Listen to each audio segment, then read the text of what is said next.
है नमस्ते आजको भिडियोमा हामी कस्ट एन्ड म्यानेजमेन्ट एकाउन्टिङ यानि कि कस्ट अन्तर्गत रहेको थ्योरिकल म्याराथन गर्न गइरहेका छौँ जुन अब यसमा यो कम्पाइलेसन हो आइक्यानको यसमा चाहिँ अब सर्टेन तल थ्योरी भनेर त भन्ने छैन त्यो भएर हरेक च्याप्टरमा थ्योरीहरू दिने हिसाबले चाहिँ गरेको होला। अब हामी च्याप्टर 1मा चाहिँ बेसिक कन्सेप्ट भन्ने च्याप्टर हो। यसमा रिसेन्ट र इम्पोर्टेन्ट थ्योरीहरू हामी डिस्कसन गर्नेछौँ। इम्पोर्टेन्ट भन्दा पनि रिसेन्ट भनौँ न, इम्पोर्टेन्ट त अब सिएको इक्जामिनेसनमा सबै इम्पोर्टेन्ट हो।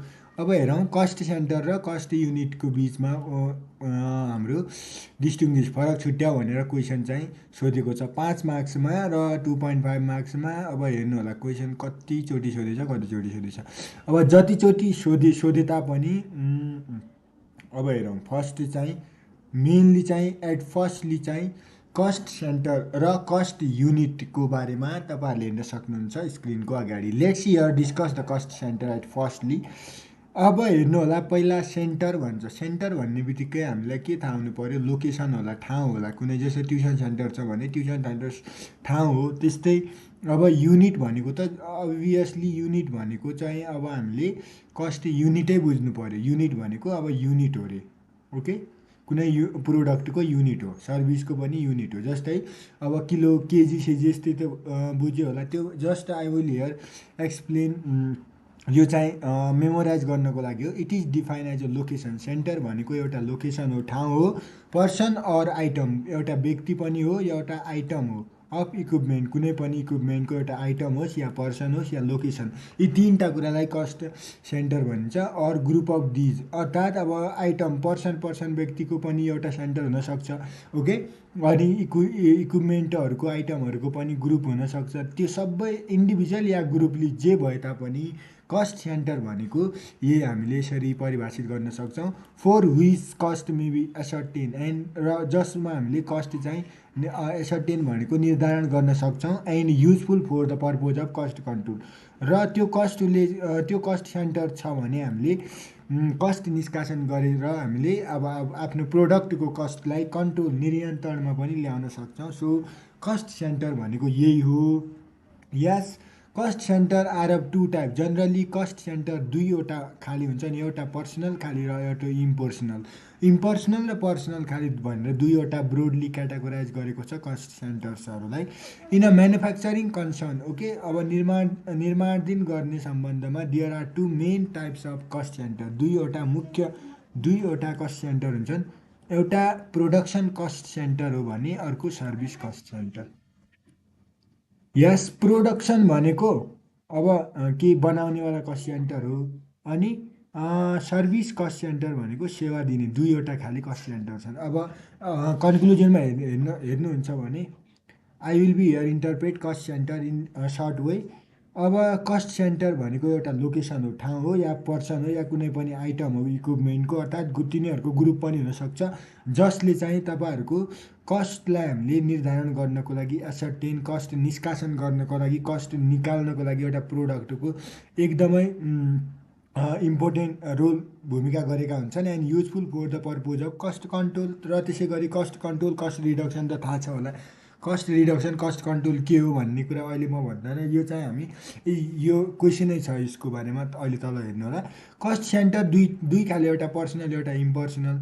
अब म्यानुफ्याक्चरिङ कन्सर्न भनेको निर्माणाधीन गर्ने कुराहरूमा निर्माण गर्नेहरू हुन्छन् नि त, प्रोडक्टहरू बनाउनेवाला यस्ताहरू हो। यो हेर्ने हो भने कस्ट सेन्टर अब म्यानुफ्याक्चरिङ भन्ने बित्तिकै पक्कै पनि त्यहाँ प्रोडक्सन होला, अर्को चाहिँ सर्भिस होला। त्यो भएर प्रोडक्सन कस्ट र सर्भिस कस्ट यो चाहिँ बुझ्नुभयो भने कस्ट युनिट भनेको अब युनिट भनेको त कुनै सर्भिस हो या टाइम, तिनवटा कुरा हेर्नु होला, टाइम, सर्भिस या प्रोडक्ट, यिनीहरूको एउटा युनिट हो, एक युनिट हो के। फर इक्जाम्पल जस्तै केजी सेजी अब टोन पर सर्भिस कस्टिङको अलिअलि थाहा छ भने तिनीहरू राखिदिने, कस्ट पर टन किलोमिटर अनि यस्तै कुराहरू के यो युनिट भनेको। अर्थात् relation to which cost may be ascertain. र योले चाहिँ मेनली यहाँ पनि कस्ट निर्धारण गर्नको लागि या कस्ट डिटरमाइन गर्नको लागि या एक्सप्रेस गर्नको लागि इम्पोर्टेन्ट छ। Example cost per ton of स्टिलको कस्ट पर टन निकाल्नु पर्यो, अर्थात् कस्ट पर टन किलोमिटरमा निकाल्नु पर्यो। ट्रान्सपोर्ट सर्भिस र कस्ट पर मसिन, एउटा मसिनले कति कस्ट निष्कासन गर्यो, यी कुराहरू अब कस्ट पर युनिट निकाल्नु पर्ने हुन्छ भने सिङ्गल अर्डर अर्थात् contract may be cost unit, एउटा अर्डर पनि हुन्छ या कन्ट्र्याक्ट पनि कस्ट युनिट हुनसक्छ।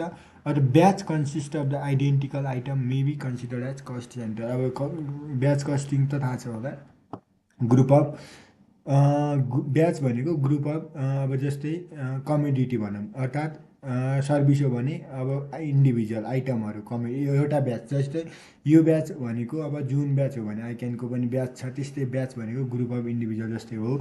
र अर्को चाहिँ यो सीमा अनुसारले भनेको यो पनि हेर्न सक्नुहुन्छ, यो चाहिँ कस्ट युनिट र cost centre. Certified institute of management cost management के अरे यो हेर्नु होला, यो चाहिँ सीमा छ।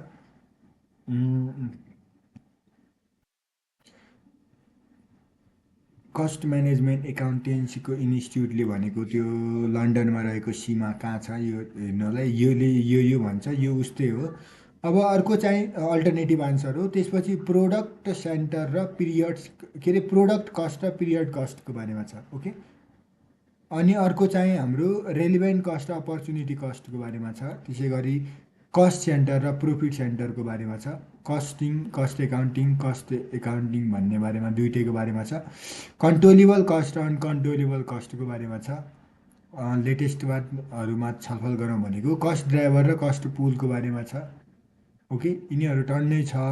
अब यो छ भन्दा पनि हामी अब छलफल चाहिँ गरौँला फोर दिस, त्यसको लागि लेटेस्ट सेलेक्सन गरौँ भनेको हेर्नु होला कन्टिन्युअस कस्टिङ भनेको के रहेछ त। ओके, अनि एक्सप्लिट इम्प्लिसिट कस्ट यो पनि बुझ्नु पर्यो, दुईटा यिनीहरू।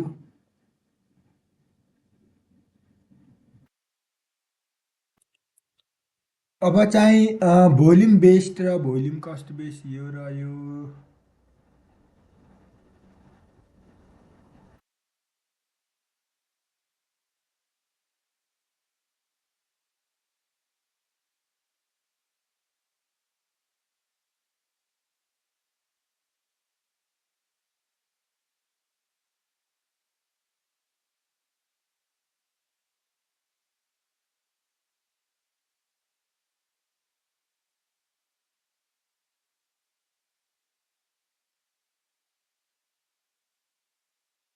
हेरौँ, यो म लेटेस्ट मात्र गराउन गइरहेको छु।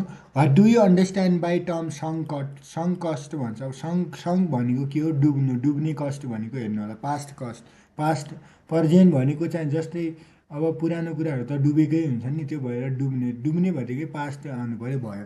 दिज आर हिस्टोरिकल भनेको पनि त त्यो पुरानो कस्ट हो, कस्ट इन्कर्ड इन पास्टमा चाहिँ हिस्टोरिकल कस्ट इन्कर्ड भनेको भएका छन् भने त्यस्ता कस्टहरू भनेका सङ्क कस्ट हुन्। These cost were incurred for made in the past and can not change by any decision. यिनीहरू चाहिँ जनरली अब पास्टमा भएका हुन्छन् र यिनीहरू चाहिँ अब जनरली परिवर्तन पनि गर्न सकिँदैनन्। त्यसै गरी डिसिजन लिँदाखेरि कुनै पनि फ्युचरमा अब हामीले डिसिजन लिँदाखेरि यिनीहरूलाई पास्ट भयो भने अब के परिवर्तन भइसकेको कस्टहरू हो के, जस्तै भनेको these cost were incurred for made in past, okay, can not change any decision that will made in future, यो रह्यो। अब अर्को भाषामा भन्ने हो भने चाहिँ यस्ता कस्टहरू जसले चाहिँ डिसिजन मेकिङमा कुनै पनि रोलहरू भूमिका खेलेका हुँदैनन् अहिलेको करेन्ट पिरियडमा, किनकि पास्ट कुरा हुन् भने।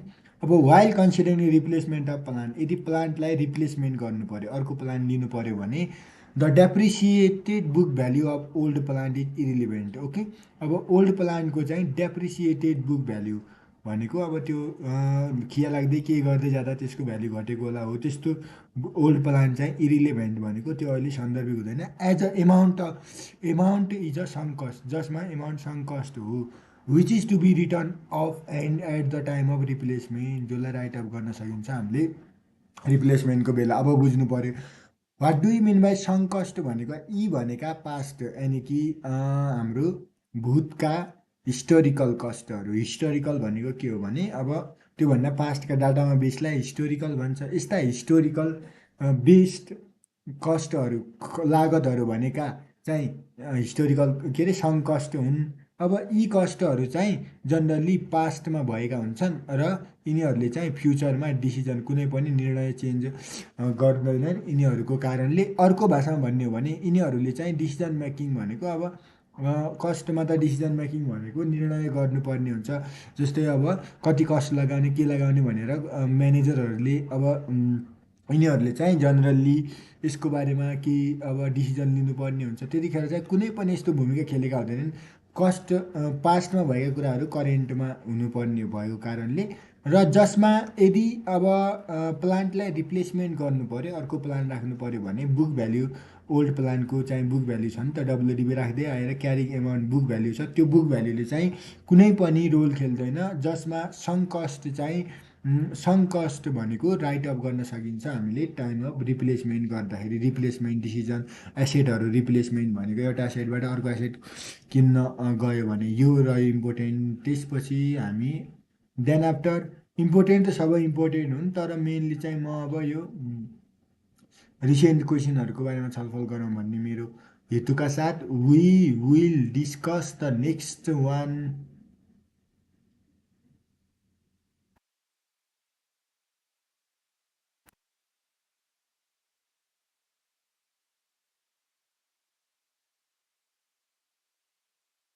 हो एक्सप्लिसिट कस्ट र इम्प्लिसिट कस्ट डिसेम्बर 2018मा 2.5 मार्क्स लागेको छ। एक्सप्लिसिटी कस्ट र इम्प्लिसिट कस्ट के हुन्छ पहिला सुन्नुपर्ने हुन्छ एक्सप्लिसिट कस्टको बारेमा। हो एक्सप्लिसिट कस्टको बारेमा यो रहेको छ। एक्सप्लिसिट कस्टलाई पनि हामीले पकेट कस्ट पनि आउट अफ पकेट कस्ट पनि भन्छौँ अर्को नाममा। Okay out of pocket cost भन्छौँ भनेको पकेटभन्दा बाहिरको कस्ट। एक्स नामै एक्स छ नि त एक्स एक्स भनेपछि त बाहिरकै कुरा हो। अब एक्स भनेको बाहिरकै हो क्या जस्तो एक्सपोर्टकोमा पनि एक्स भनेको बाहिर त्यो भएर एक्सप्लिसिट कस्ट भनेको पकेटभन्दा बाहिरका कस्टहरू भनेको। अब यस्ता कस्टहरू जो चाहिँ अब हाम्रो एकदमै छिटो छिटो चाहिँ जनरली क्यास पेमेन्ट गर्नु पऱ्यो भने त्यतिखेर लाग्ने कस्टहरू भनेको आउट अफ पकेटभन्दा बाहिरका कस्ट। जस्तै स्यालेरी दिनु पऱ्यो अब ज्याला दिनु पऱ्यो वेजेस दिनु पऱ्यो अब क्यापिटलमा इन्ट्रेस्ट पेमेन्ट गर्नु पऱ्यो। त्यसै गरी यस्ता यस्ता खालीहरू भनेका एक्सप्लिसिट कस्ट हुन्। तिनीहरूले चाहिँ हामीले सामान्यतया सजिलैसँग मापन गर्न सक्छौँ भन्ने कुराहरू भनेको छ। लेट्स हियर लेखेको कुरा हेर्नु होला। Explicit cost which are known as out of pocket. Explicit cost भनेका हाम्रो पकेटभन्दा बाहिरका कस्ट हुन्। Refers to the cost involve immediate payment of cash एकदमै छिटोभन्दा छिटो क्यासमा पेमेन्ट। अब सेलरी पनि त त्यस्तै अब कर्मचारीहरू राख्यो भने सेलरी इमिडिएट के त दिने होला। त्यसै गरी wages interest on capital extra are the some of the example of explicit cost. यिनीहरू एक्सप्लिसिट कस्टका उदाहरण हुन्। They can be easily measure. यिनीहरूलाई हामीले इजिली सजिलैसँग मापन गर्न सक्छौँ। देन आफ्टर इम्प्लिसिट कस्ट भन्छ के हुन् त इम्प्लिसिट कस्ट। हो के हुन् त implicit cost. Let me here explain in detail way implicit cost. यिनी कस्ट भनेका इकोनोमिक कस्ट हुन्। ओके इकोनोमिक कस्ट त थाहा छ सस्तोभन्दा सस्तो कस्टहरू जसले चाहिँ इमिडिएट क्यास पेमेन्टमा इन्भल्भ भाग लिएका हुँदैनन् छिटोभन्दा छिटो। अब एक्सप्लिसिट कस्ट र मेन इम्प्लिसिट कस्टको मेन डिफरेन्स त अब हेर्नुपर्ने हुन्छ। पहिला चाहिँ हामीले एक्सप्लिसिट कस्ट भनेको आउट अफ पकेट कस्ट हुन् इमिडिएटली क्यास पेमेन्ट हुन्छ सेलरी वेजेस यस्ता भन्यो। अब हाम्रो इम्प्लिसिट कस्ट भनेका यिनीहरूलाई अर्को भाषामा इकोनोमिक कस्ट पनि भन्छ। इम्प्लिसिट कस्टलाई त्यो क्याप वानको चाहिँ त्यो हाम्रो इकोनोमिक्समा चाहिँ कस्ट रेभिन्यू कबहरू पढ्दाखेरि यिनीहरूको बारेमा डिटेल थियो कि त्यहाँ यहाँ पनि ठिक छ। Do not involve immediate cash पेमेन्टहरू इन्भल्भ हुँदैन सेलरी वेजेस पे गरे जस्तो हुँदैनन्। अब मुख्य फरक के छ भने यी दुईटामा चाहिँ अब implicit cost do not involve immediate cash payment अघिकै भनेको हो कि अब फरक त इमिडिएट क्यास पेमेन्ट हुँदैन यसमा। एक्सप्लिसिट कस्टमा चाहिँ इमिडिएट क्यास आउटफ्लो हुन्छ। अब implicit cost are not recorded in books of account. Books of एकाउन्टमा इम्प्लिसिट कस्टलाई हामीले जनरली रिकर्डेड गर्दैन अनि where as explicit cost are enter in books of explicit कस्टलाई बुक्स अफ एकाउन्टमा हामीले रिकर्ड गर्न सक्छौँ इन्टर गर्न सक्छौँ। ओके एक्सप्लिसिट कस्ट भनेको अब सेलरी दिए त बुकमा लेख्ने त होला नि। यस यो सिद्धेपछि अर्को चाहिँ कन्टिन्युअस कस्टिङ भनेको हेर्नु होला, जुन 2017मा आएको छ 2.5 मार्क्सलाई। कन्टिन्युअस भनेको लगातार। अब त थाहा छ कन्टिन्युअस भनेको लगातार, यानि कि a category of costing method applicable to repetitive production process. अब रिपिटेटिभ भन्ने बित्तिकै कन्टिन्युअस हुनसक्छ। Okay, continuous operation in which product service are identical. यदि प्रोडक्ट र सर्भिसहरू आइडेन्टिकल छन् भने, क्यान नट सेग्रिगेट, यिनीहरूलाई छुट्याउन सकिँदैनन् भने, त्यस्ता कस्ट भनेका कन्टिन्युअस कस्ट हुन्। के हुन् त कन्टिन्युअस कस्ट हेर्नु होला। अब यो कन्टिन्युअस कस्ट भनेको चाहिँ जस्तै category of costing method to repetitive production process भने, अब एउटा कुनै गुड्स म्यानुफ्याक्चर बनाउनु पऱ्यो भने, अब सेम प्रोसेस गरिरहेछ भने त्यतिखेर कन्टिन्युअस अपरेसनमा गरिने प्रोडक्ट र सर्भिस जुन आइडेन्टिकल छन्, जो चाहिँ हामीले सेग्रिगेट भनेको फरक पनि गर्न सकिँदैन। ओके, छुट्याउन सकिँदैन। It enable the management to know what it is costing to do job in okay in hand. अब यसले के भन्छ भने management to know what it is costing to do the jobs in hand. Okay, यसले चाहिँ के भन्छ भने management it enables the management to know, it enable the management भनेको म्यानेजमेन्टलाई के गरिन्छ भने what it is costing to do भन्छ। Okay, what it is costing to do the job in the hand. Okay, then after यसमै हेर्न सक्नुहुन्छ guys स्क्रिनको अगाडि, it help it to take corrective action. यसले चाहिँ हामीले करेक्टिभ एक्सन लिनमा सहयोग गर्छ। In the time to check वेस्टेजहरू लसहरू भयो भने, अब सिधो करेक्टिभ एक्सन लिनको लागि पनि कन्टिन्युअस कस्टिङ गरिरहेछ भने हामीलाई फाइदा हुन्छ। कन्टिन्युअस कस्टिङ भनेको चाहिँ जनरल्ली अब इस्टिमेट हो। यो चाहिँ एक्सपेन्डिचर इन्स्टेड अफ एक्चुअल हुनुभन्दा अब इस्टिमेट त हो नि। अब कन्टिन्युअस कस्टिङ भनेको अब जस्तै हामीले actual expenditure on job regarding material labour can be always easily known. अब हामीलाई थाहा छ मेटेरियल कति लाग्ने हो त्यसमा, त्यसै गरी लेबरहरू अब कामदारहरू कति लाग्ने हो त्यो त हामीलाई थाहा छ, एक्चुअल खर्च कति हो त्यो सबै त जनरल्ली हामीलाई थाहा हुने गर्छ। तर एक्चुअल इन्फर्मेसन यसको बारेमा अब एक्चुअल भनेको एकदमै एकुरेट भनौँ के हो एक्चुअलमा त्यो इन्फर्मेसन सूचनाहरू चाहिँ हामीले एक्सपेन्सेसको बारेमा चाहिँ हामीलाई छोटो समयमा एभाइलेबल हुन सक्दैन भने अब त्यतिखेर चाहिँ हामीलाई अब इस्टिमेट पनि त अत्यन्तै आवश्यक पर्छ हो। Hence estimate of such expenses necessary भनेको यही हो। अब यसलाई राम्रोसँग बुझौँ। अब कन्टिन्युअस कस्टिङ नामै कन्टिन्युअस भनेको यस्तो कस्टिङ मेथड हो कि क्याटेगोरी अफ मेथड हो जसमा चाहिँ रिपिटेटिभ प्रोडक्सन प्रोसेसमा चाहिँ कन्टिन्युअस अपरेसनहरू भइरहेका छन्। प्रोडक्ट र सर्भिस भनेको जो आइडेन्टिकल छन्, जसलाई हामीले सेपरेट गर्न सक्दैनौँ भने त्यतिखेर कन्टिन्युअस कस्टिङ गरिन्छ। यस, अब सेपरेट छ भने त जस्तै ल्यापटप बनाइरहेछ भने कस्टिङ पनि त रिपिटेटिभ भने एउटै कस्टिङ अनुसार हुने भएको कारणले हामीले इस्टिमेट पनि त गर्न सक्छौँ नि। जस्तै एउटा ल्यापटप एप्पलको छ, अर्को चाहिँ कुनै अब जस्तै यो ट्रान्सफर्मरको छ, कुनै यो डेलको छ। यस्तो अलग अलग अपरेसन भनेको काम गर्दाखेरि चाहिँ अलग अलग अब सेपरेट खालि आइडेन्टिकल आइटमहरू छैनन् भने चाहिँ त्यतिखेर अब कसरी कन्टिन्युअस गर्ने र कसरी हामीले इस्टिमेट गर्न सक्छौँ भन्ने खोजेको होला। यदि नै अब यसले चाहिँ मेनली चाहिँ हाम्रो के अरे जब इन ह्यान्ड कस्टिङ गर्दाखेरि जब इन ह्यान्ड त्यसको बारेमा व्यवस्थापन गरेर त्यसको बारेमा हामीलाई अब थाहा पाउन सजिलो हुन्छ। र यसले चाहिँ के हेल्प गर्छ भने अब वेस्टेज लसहरू कति भयो त त्यसलाई हामीले टाइममा चेकिङ पनि गर्न हेल्प गर्छ। र यो चाहिँ कन्टिन्युअस कस्टिङ हो जुन हाम्रो एक्सपेन्डिचरहरू चाहिँ अब एक्चुअल भन्दा अब इस्टिमेटेड फर्ममा हामीले खर्चहरू गर्न पनि सकिन्छ कतिखेर। अब it will be seen later. अब पछि चाहिँ हेर्ने हो भने एक्चुअल एक्सपेन्डिचर कुनै पनि जबको लागि मेटेरियल लेबरको त हामीलाई थाहा हुन्छ जनरल्ली यति दिने। तर अरू एक्सपेन्सेसहरू पनि त छोटो समयमा हामीले अब यिनको बारेमा थाहा नहुन सक्छ। त्यतिखेर चाहिँ हामीले यो कन्टिन्युअस कस्टिङ भन्ने प्रोसेस लगाउन सक्छौँ। यस, देन आफ्टर गाइज अब हामीले हेर्नुपर्ने छ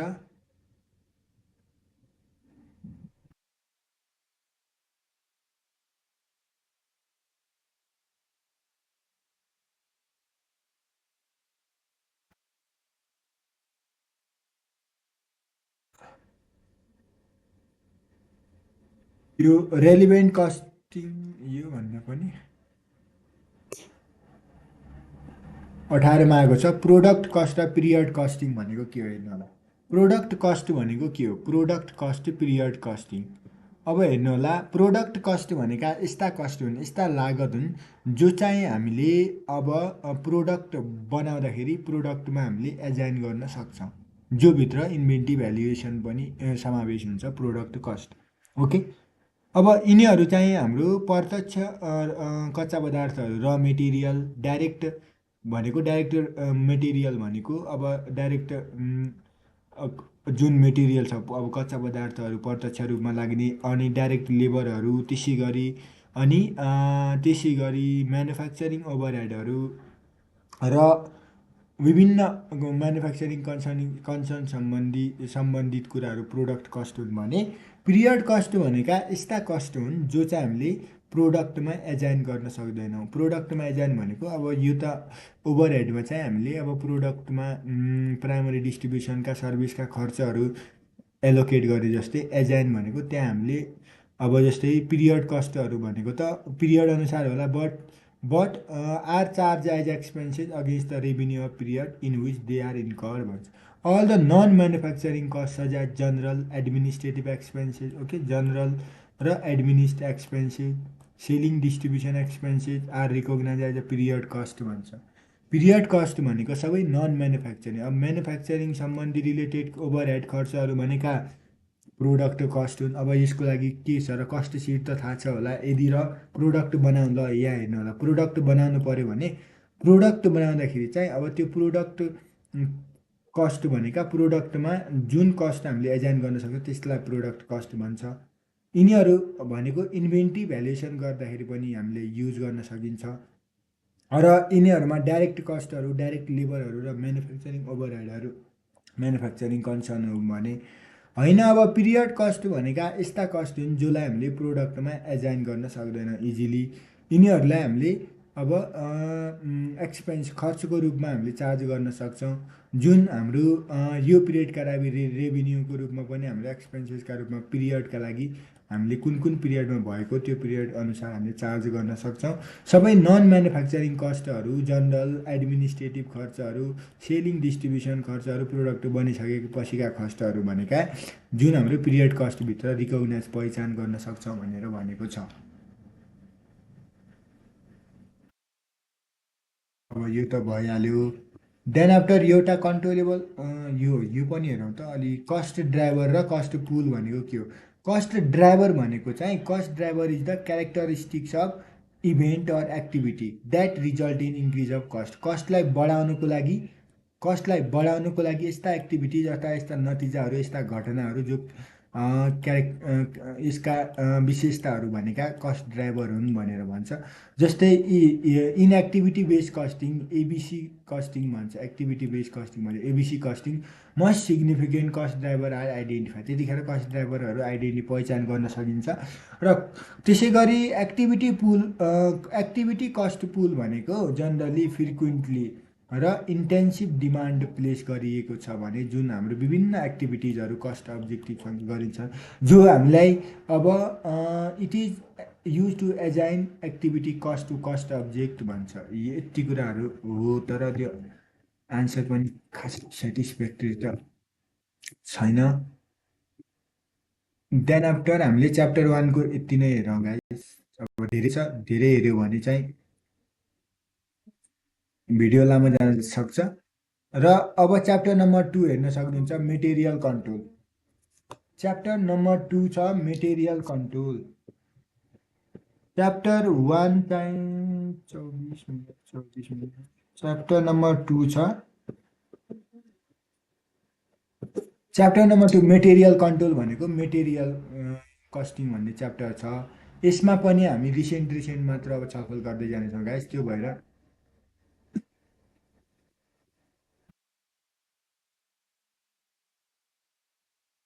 यसमा for example I will show you, यो रिसेन्ट होस् कि नहोस्, यो हेर्नु होला। बिन कार्ड र स्टोर लेजरको बारेमा हेरौँ त। बिन कार्ड भनेको के हो, स्टोर लेजर भनेको के हो, फरक हेरौँ, अल्टरनेटिभ आन्सर हेरौँ। जो चाहिँ सपकिपरले के अरे स्टोर किपरले बनाउँछ, ओके, स्टोरमा बनाइने भनेको बिन कार्ड हो। जस्तै यो भनेको के हो, सुपर मार्केटतिर यस्तो अब प्रोडक्टको अगाडि त्यसको बारेमा इन्ट्रोडक्सन गरेर यस्तो कार्डमा बनाएर लेखेर राखिने कार्ड जस्तो।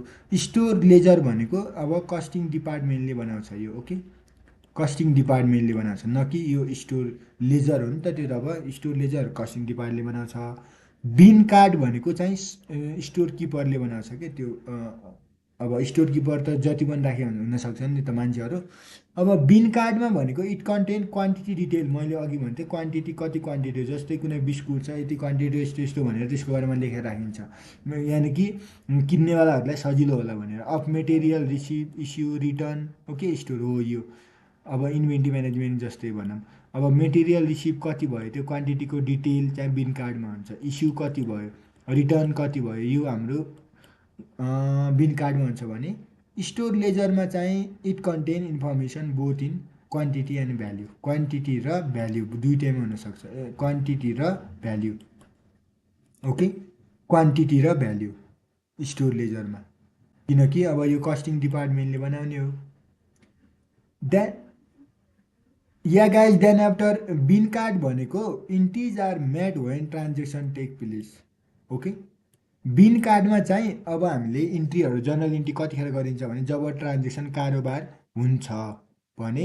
स्टोर लेजरमा चाहिँ always posted after transaction, transaction भइसकेपछि हामीले पोस्टिङ गर्नुपर्ने हुन्छ यसमा, okay.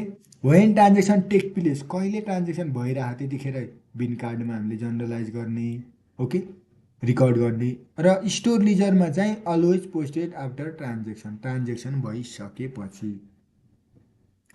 Each transaction is individually posted, हरेक ट्रान्जेक्सन चाहिँ एक एक गरेर पोस्टिङ गरिन्छ। ट्रान्जेक्सन मे बी समराइज र देन पोस्टेज, ट्रान्जेक्सनलाई हामीले समराइज पनि गर्न सक्छौँ, त्यसपछि यिनलाई पोस्टेज पनि गर्न सक्छौँ। Inter departmental transfer do not appear in bin card, bin कार्डमा इन्टर डिपार्टमेन्टल ट्रान्सफर हुँदैन। Material transfer from one job to another job recorded in costing purpose, okay, यति थाहा छ भने सिद्धियो यो। देन आफ्टर हामीले हेर्नुपर्ने हुन्छ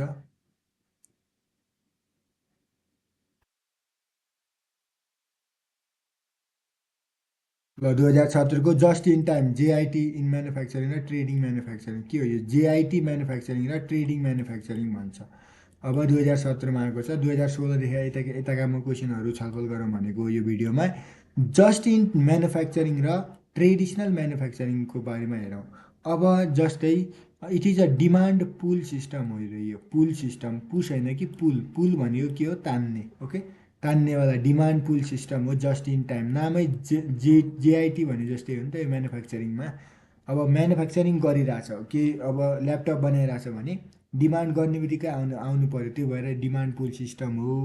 ट्रेडिसनल म्यानुफ्याक्चरिङ भनेको पुस सिस्टम हो, पुस भनेको घोची घोची राख्ने के, जस्तै अब पुल भनेको तान्नु पऱ्यो। अहिले उसै पनि हेरौँ न, जस्तै यो भनेको के हो कि जस्तै कुनै व्यक्तिलाई डान्स गर भन्दाखेरिमा चाहिँ आजभोलिको चाहिँ अब जसलाई पनि हामी तान्ने चलन छ। पहिला पहिला चाहिँ घोच्ने चलन थियो लजाएर यो त यत्तिकै भनेको, मेनली चाहिँ अब पुस भनेको त ब्याकवार्ड भनेर त बुझ्नु पऱ्यो नि त, पुस, ओके, त्यो भनेको ट्रेडिसनल हो।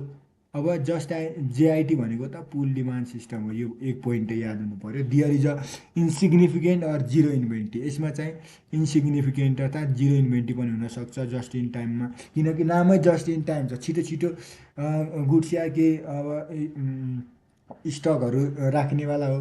दियर इज सिग्निफिकेन्ट इन्भेन्ट्री, अब ट्रेडिसनलमा त पुस हो, पुस भनेपछि त इन्भेन्ट्रीहरू त अलिअलि अब उतिखेर युज हुँदैन नि त, अब उतिखेर, त्यो भएर यहाँ इन्भेन्ट्रीहरू मजदाता भन्छ नेपालीमा, यिनीहरू पनि रहन सक्छन्।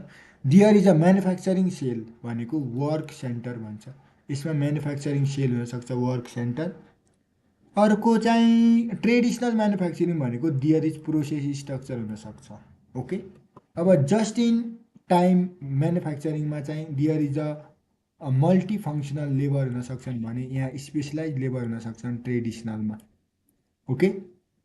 दियर इज टोटल स्पेसलाइज भनेको यो काम गर्नेवाला यो काम मात्र, यो गर्नेवाला यो अहिलेको चाहिँ अब जस्ट इन टाइम भनेको मोडर्नै सम्झेर याद गरिने भयो। यसमा मल्टी फङ्सनल लेबरहरू हुन सक्छन्, श्रमिकहरू एकदमै काम गर्ने। यहाँ चाहिँ अब यो इन्ट्री गर्नेवाला हो भने ट्रेडिसनमा इन्ट्री मात्र गर्न सक्ने राखेको हुनसक्छ। दियर is total quality management system, यसमा टोटल क्वालिटी म्यानेजमेन्ट सिस्टम छ भने दियर is acceptable quality system AQL हुनसक्छ। It uses simple cost accounting, यसले सामान्य कस्ट एकाउन्टिङ कस्टको लागत खाता मेन्टेन गर्नेवाला कुरा गर्छ भने it uses complex cost accounting system, यसले चाहिँ एकदमै कम्प्लेक्स लागत खाता प्रणाली चाहिँ युज गर्छ भनेर भन्छ। यो चाहिँ रह्यो हाम्रो generally just in time manufacturing र traditional manufacturing. Then after guys we move again next हाम्रो मेटेरियल कन्ट्रोल भन्ने च्याप्टरबाट हामी अब अगाडि बढ्दै जाँदै गर्दाखेरि हामीले के इम्पोर्टेन्ट छ त्यो मात्र छलफल। इम्पोर्टेन्ट त सबै इम्पोर्टेन्ट छ, तर पनि लेटेस्ट कुराहरूलाई म यहाँ भिडियो मार्फत एक्सप्रेस गर्न चाहन्छु। Let's see. ल हेर्नु होला, अर्को चाहिँ भ्यालुएसन अफ मेटेरियल रिसिप्ट भन्छ। अन्डर द डिसेम्बर 2017मा आएको क्वेसन हो, भ्यालुएसन अफ मेटेरियल रिसिप्ट भन्छ। ओके, अब यो चाहिँ हेरौँ मेटेरियल रिसिप्टको भ्यालुएसन कसरी गर्ने। यो त अब यो यहाँबाट 5 मार्क्स न्युमेरिकल, यो कन्सेप्टबाट 5 मार्क्सको न्युमेरिकल त अब आउनुपर्ने हुन्छ, आएको छ। अहिले म तल अहिले न्युमेरिकल पनि देखाइदिन्छु। यसमा हेर्नु होला, अब यो भ्यालुएसन भनेको के हो। सुरुवातीमा पहिला चाहिँ पर्चेज प्राइस निकाल्नु पर्ने हुन्छ, त्यहाँबाट हामीले ट्रेड डिस्काउन्ट घटाउनु पर्यो, त्यसपछि अनि क्यास डिस्काउन्टहरू घटाएर अनि एड गर्ने, त्यसपछि भ्याटहरू अनि कस्टम ड्युटीहरू, रिफन्डेबल ड्युटीहरू, नन रिफन्डेबल कन्टेनरदेखि लिएर डिटरेसन चार्ज घटाउने, त्यसपछि के जोड्दै त्यो मेटेरियलको भ्याल्यु गर्नुलाई भ्यालुएसन अफ मेटेरियल भन्ने कन्सेप्ट हो यो। ओके, यसमा हेर्नु होला invoice of, okay, valuation of material रिसिप्टको बारेमा भन्दैछ। योले के भन्छ भने अब यस्तो इन्भोइस हो जसमा हामीले मटेरियल किन्दाखेरि चाहिँ कुनै मार्केटबाट हामीले केही समयमा केही आइटम अफ इन्भेन्ट्रीहरू किनिरहेको हो भने किन्दै गर्दाखेरि इन्भोइस पनि पाउने होला। पाउँदाखेरि चाहिँ अब हामीले इन्भोइस कट्टी गर्दाखेरि या इन्भोइस जे गर्दाखेरि पनि भ्यालुएसन अफ मेटेरियलको कन्सेप्ट हो, जसमा एट फर्स्टली चाहिँ हामीले trade discount, quantity discount, freight, अघि भने जस्तै मैले trade discount, quantity discount, freight, duty, insurance, cost of packaging, sale tax, excise duty. Sale tax त अब गइसक्यो, कहाँ यो सेल ट्याक्स छ, इन्कम ट्याक्स भन्नुपर्ने हो। अनि त्यसपछि क्यास डिस्काउन्ट, भ्याट भन्नुपर्ने थियो, अनि क्यास डिस्काउन्ट, यस्ता कुराहरू। ओके, अब अन्डर सच सिचुएसन, यस्तो अवस्थामा general principle is that all the cost incurred up to the point of procuring र storing materials will be considered the cost of material purchase हो। यसको बारेमा म अहिले डायग्राम पनि भनौँला, तर पहिला लेखेको कुरा पढौँ। पहिला डायग्राम हेर्नु होला, पहिला डायग्राममा भनिदिन्छु म। खास यो चाहिँ के हुन्छ, एउटा यहाँनिर के हुन्छ, यो रिसिप्ट गर्ने के अरे यो पर्चेज गर्ने पर्चेज बिल हुन्छ। पर्चेज बिल पछि यहाँ पछि त्यसपछि यहाँ इन्जिनियरले सर्टिफाई के चाहिन्छ त्यो गर्छ, त्योपछि पर्चेज बिल त हुँदैन, यहाँ पर्चेज गर्ने डिसिजनको लागि सुरुवातीमा डिपार्टमेन्ट भयो, त्यसपछि योले चाहिँ यहाँबाट के हुन्छ, स्टोर डिपार्टमेन्टमा हुन्छ, त्यो पर्चेज एक्विजिसन लेटर हुन्छ, त्यसपछि त्यहाँबाट पर्चेज त्यो डिपार्टमेन्टले यहाँ स्टोर डिपार्टमेन्टलाई पठाउँछ रिसिप्ट। स्टोर डिपार्टमेन्टले आफ्नो गोदाममा भएको इन्भेन्ट्रीहरू हेरेर छ कि छैन भनेर यसलाई डिसिजन अब के गर्ने भन्ने कुराहरू यिनीहरू छ भने यसले चाहिँ अब स्टोरबाट निकालिदिन्छ। अनि स्टोरबाट निकालेर अनि अब स्टोरबाट निकाल्दै अनि लगिहाल्छन् फ्राइडहरू जोडेर त्यसपछि अब जो फ्याक्ट्रीवाला त्यो फ्याक्ट्रीबाट लग्छन्। त यस्तै यही प्रोसेस त हो। यो भनेको प्रोक्योरमेन्ट र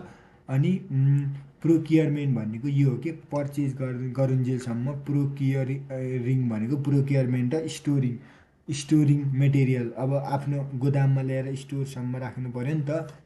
ओके, त्यहाँसम्म लाग्ने सबै खर्चलाई भ्यालुएसन अफ इन्भेन्ट्री भन्छ के। ओके, जस्तै अब amount of trade discount, the amount of trade discount, quantity discount, VAT deducted from invoice of material purchase भनेको मटेरियल पर्चेजको इन्भोइसबाट हामीले भ्याट घटाउनु पर्यो अनि क्वान्टिटी डिस्काउन्ट ट्रेड डिस्काउन्ट अघि भनेकै कुराहरू यहाँ भन्थे त्यही हो। जस्तै ट्रान्सपोर्ट चार्जहरू sales tax insurance cost packaging custom duty यिनीहरू चाहिँ हामीले यिनीहरूलाई पनि इन्भोइसमा समावेश गर्ने। क्यास डिस्काउन्टलाई हामीले फाइनेन्सियल गेनको रूपमा वित्तीय लाभको रूपमा पनि लिन सक्छौँ क्यास डिस्काउन्टलाई। सो अब यो भनेको जति अब फाइनेन्सियल गेन हो त्यो भएर घट्दैन। किन फाइनेन्सियल गेन घट्दैन भने अब त्यो यति क्यास अहिले पे गर्यो भने यति डिस्काउन्ट दिन्छ भने त्यसको के मिनिङ छ र अब यो भ्यालुएसन गर्दाखेरि okay. So it is kept outside domain of material cost भनेको मेटेरियल कस्टभन्दा बाहिर राखिन्छ क्यास क्यास डिस्काउन्टलाई। इन केस अफ कन्टेनर हो भने रिटर्नेबल हो भने चाहिँ हामीले there sale should be value shall also be given invoice price material correct to certain cost of material purchase. Returnable हो भने घटाउनु पर्यो कन्टेनर होइन रिटर्नेबल छैन भने जोड्नु पर्यो कस्टमा। Cost of material purchase determine may be use to material store ledger. अब हेर्नु होला पहिला रिटर्नेबल कन्ट्रोलको बारे इक्जाम्पल म भन्छु। फर इक्जाम्पल यो चाहिँ हाम्रो अब कुनै अब तेलको ठुलो कन्टेनर छ ओके। यो कन्टेनर छ यो कन्टेनर पनि चाहिँ अब कस्टमरले बेचिरहेछ भने अब रिटर्न गर्नु परेन भने चाहिँ अब जस्तै यसले पर्चेज प्राइस कति पऱ्यो भने किन्नेवालाले त हो नि मेनली यो पसल हो यो किन्नेवाला यसले चाहिँ यहाँबाट केही सामान किन्यो त्यो भित्र चाहिँ ओइल पनि छ तेल सेलवाला छ अनि बाहिर कन्टेनर छ। यो कन्टेनर फिर्ता दिनु हो भने किन एड गर्ने ओके के नगर्ने घटाइदिने जति कन्टेनरको कस्ट छ होइन। यो कन्टेनर पनि आफूले कन्टेनरको पनि पैसा तिरेको छ भने अब त्यो अनुसारले ट्रिटमेन्ट गर्ने भनेको हो क्या। यो रह्यो र क्वेसन नम्बर 3 त अब के फिफो लिफो त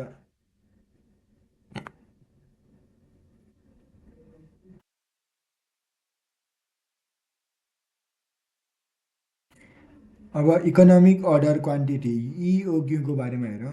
पुरानै भए पनि इओक्यूको बारेमा हेरौँ। इकोनोमिक अर्डर क्वान्टिटी यस्तो क्वान्टिटी हो जो कम्पनीले इकोनोमिक भनेको ठिक्क सस्तो सुपथ र हामीलाई चाहिएको मात्रामा चाहिएको टाइममा अर्डर गरिने क्वान्टिटी भनेको इकोनोमिक अर्डर क्वान्टिटी भन्छ यसलाई। जसमा पर्चेज डिपार्टमेन्ट कुनै पनि म्यानुफ्याक्चरिङ निर्माणाधीन कम्पनीजहरूमा पर्चेज डिपार्टमेन्टले चाहिँ जनरली यो समस्याहरू फेस गरेको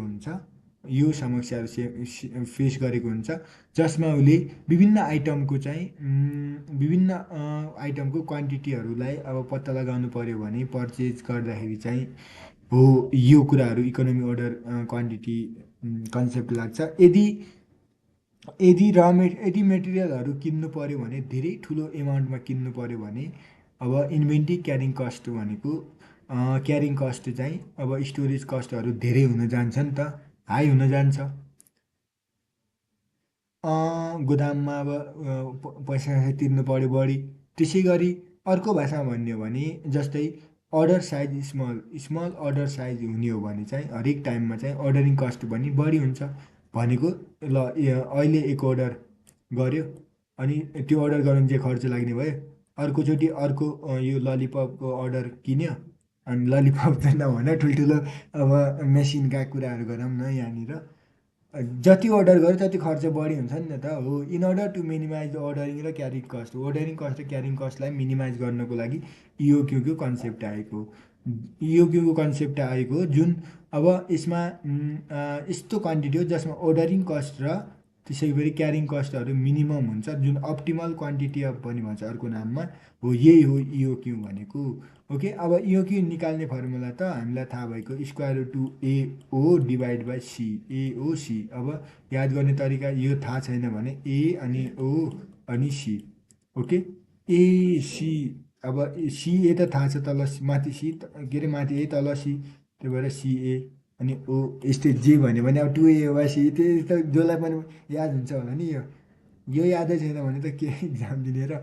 जस्तै अब एनुअल रिक्वायरमेन्ट भनेको ए हो वार्षिक रूपमा कति हामीलाई अब कस्टमरलाई चाहिन्छ रिक्वायरमेन्ट हो चाहिने कुरा। ओ भनेको अर्डरिङ कस्ट पर अर्डर एउटा अर्डर गरे बापत कति लागत पर्छ। Carrying cost per unit per annum carrying cost चाहिँ पर एनम छ सबै एनम छ भने एनममै त हुने भयो नि। EOQ level total cost of including ordering र होल्डिङ कस्ट टु मिनिमम भनेर इओकेको बारेमा यही हो। देन आफ्टर हामीले पर्पेचुअल इन्भेन्ट्री पिरियडिक इन्भेन्ट्री यो पनि यसको बरु फरक छुट्याउला भयो भने जेआइटी पनि हेरौँला।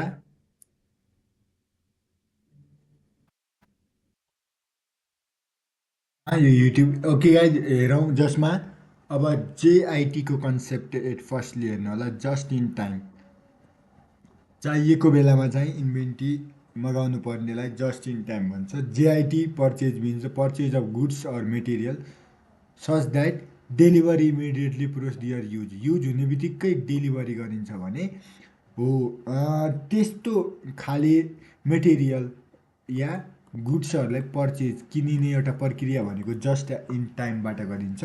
एडभान्टेजहरू हेर्ने हो भने पहिलो main advantage of JIT purchase are as follow एकदमै हेर्नुपर्ने अब जिआइटीको मुख्य एडभान्टेजहरू के हो भने जसमा supplier of goods or material cooperate with a company supply requisites quantity of goods or material for each order is placed before the start of production के भन्छ भने supplier of goods अर्थात् material cooperate with a company and supply requisite goods or material for which order is placed before start of production भनेर भन्छ। Okay अर्को चाहिँ JIT purchase result in cost saving of for example JIT purchase चाहिँ cost saving गर्ने काम गर्छ। For example cost of stock out हुनबाट पनि त जस्ट इन भनेको चाहिएको बेला लिएर युज गरिदिने अब त्यहाँ गोदाममा राख्न परेन।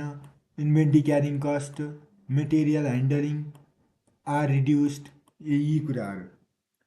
त्यसपछि due to frequent purchase of र मेटेरियल फ्रिक्वेन्टली पर्चेज अफ र material its issue price is likely to be very close to replacement price. Consequently, the method of pricing to be followed for valuing material issue become less important for companies using JIT purchasing भन्छ। Just in time are now attempting to extend daily delivery to many areas possible that the goods spend less time in warehouses or on a store shelves before they are exhausted भनेर भन्छ। Okay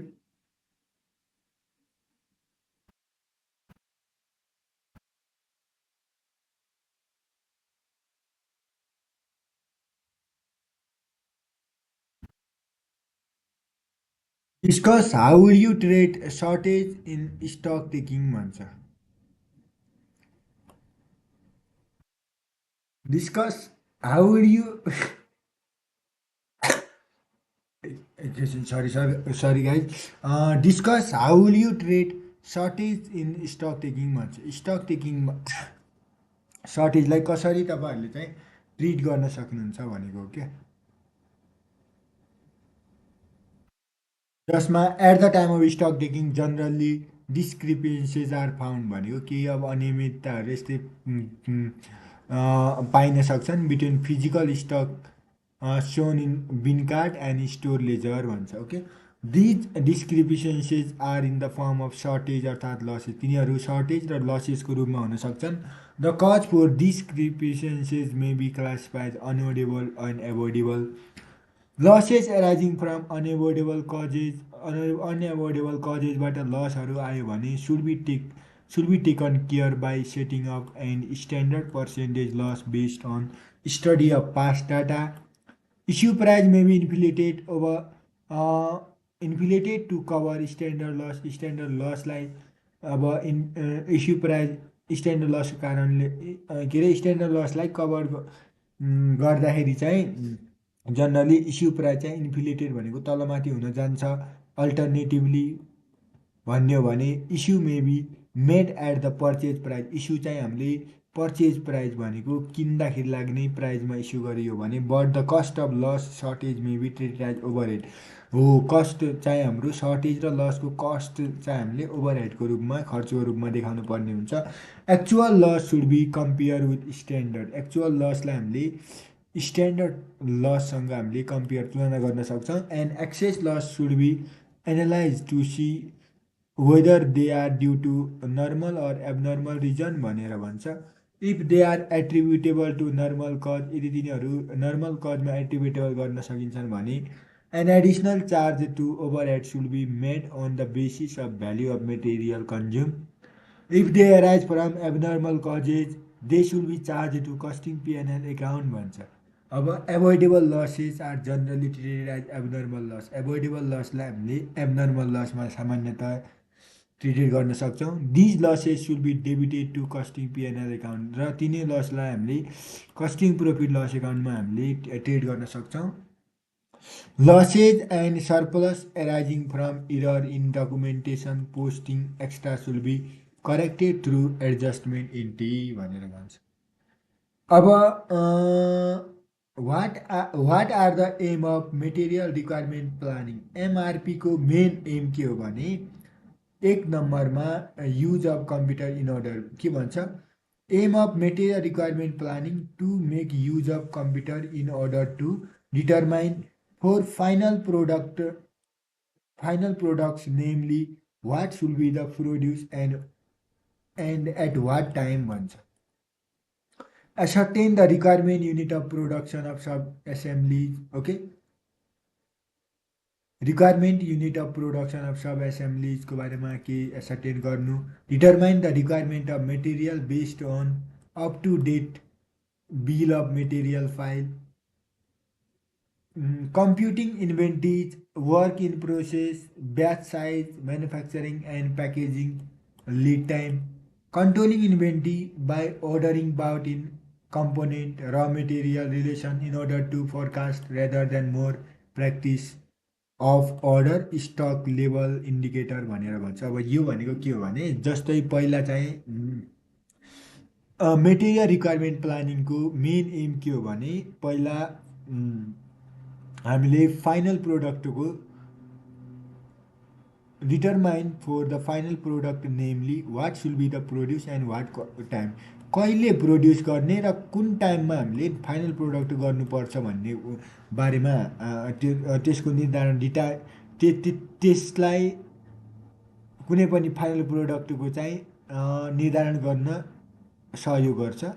अर्को चाहिँ हामीले अब unit of production र सब एसेम्ब्लाइज भन्छ भनेको अब कति युनिट प्रोड्युस गर्ने भन्ने त्यसको बारेमा पनि असर्टेन भनेको हामीलाई जानकारी दिन चाहन्छ. त्यसै गरी determine the requirement of material based on up to date bill of material file.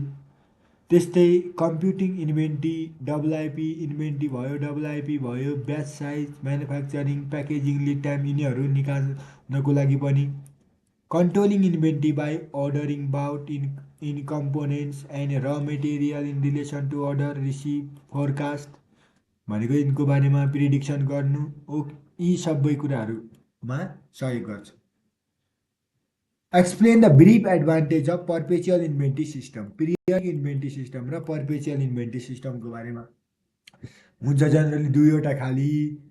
तर अब पर्पेचुअल नामै के छ पर्पेचुअल भन्ने बित्तिकै हामीले अब यसमा चाहिँ जनरली रिसिप्ट बेसमा हुन्छ कि त्यहाँ गएर फिजिकल भेरिफिकेसन एउटा हेर्नु होला. पहिला पिरियडिक भन्छ. पिरियडिक भनेको अब अर्को नाम यसको फिजिकल इन्भेन्ट्री पनि भन्छ. पर्पेचुअल भनेको रिसिप्ट बेसमा हो कि के बेसमा हेर्नु होला पहिला. र फिजिकल भनेको गएर काउन्ट गर्ने भन्ने हुन्छ generally. The system serve as a moral check on the store staff भन्छ. Okay, to keep the store record up to date and are defer from committing dishonesty act भन्छ. ओके, अब interim financial account can be prepare with a regular कन्भिनियन्समा हामीले interim financial account generally बनाइने गर्छ. Because the long and costly work of actual stock taking is avoidable. Over investment in stock can be एभोइडेड because के अरे over investment in स्टकमा चाहिँ धेरै नै इन्भेस्टमेन्ट गर्न पनि हामीले एभोइड गरिन्छ यदि पर्पेचुअल इन्भेन्ट्री सिस्टम हो भने. बिकज क्वान्टिटी र value of material stock is always known. Okay, quantity and value of material चाहिँ हामीलाई जहिले पनि यिनको बारेमा थाहा हुन्छ.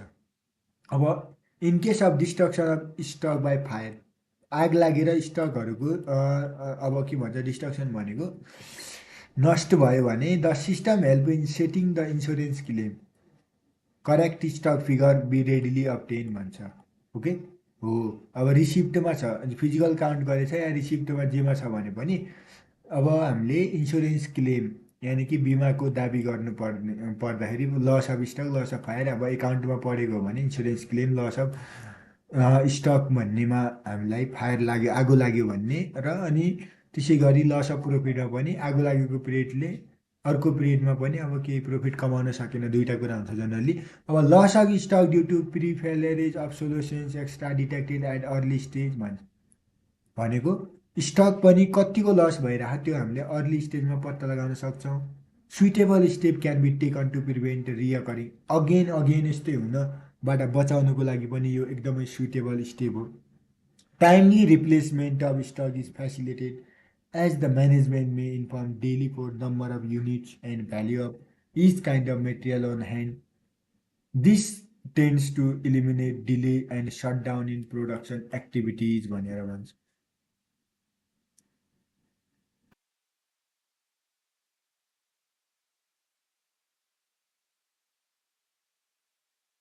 अब यति नै हो मेटेरियलबाट। अब अरू पनि छ छैन त, अब मेटेरियल भनेको च्याप्टर नम्बर 2बाट यति नै, 51 अनि 30। अब चाहिँ यो न्युमेरिकलहरू छ, न्युमेरिकलहरू त अब गरौँ भने त कति धेरै टाइम लाग्छ, मेनली थ्योरिटिकलको म बनाइरहेको भिडियो, सो द्याट गाइज। अब च्याप्टर नम्बर 3 हेर्न सक्नुहुन्छ, लेबर कन्ट्रोल। लेबर कन्ट्रोलको च्याप्टर हो यो च्याप्टरबाट अब जनरली 2018मा थियो, खास त यो च्याप्टरबाट थियो त्यति खासै सोध्दैन होला सायद, तर यो 11-12तिर सोधेको छ, 14तिर सोधेछ, 18कै हेरौँ, इफिसियन्सी रेटिङ भन्छ, इफिसियन्सी रेटिङ। अब हेरौँ इफिसियन्सी रेटिङ।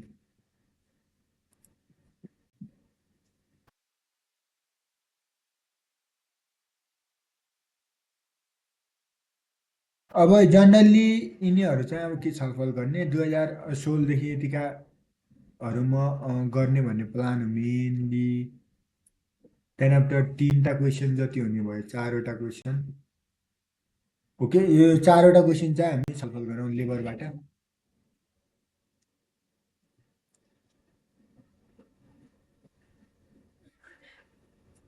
अब यो 4-5वटा क्वेसन गर्ने क्रममा चाहिँ इफिसियन्सी रेटिङ भन्छ, 2018 जुनमा आएको क्वेसन हो।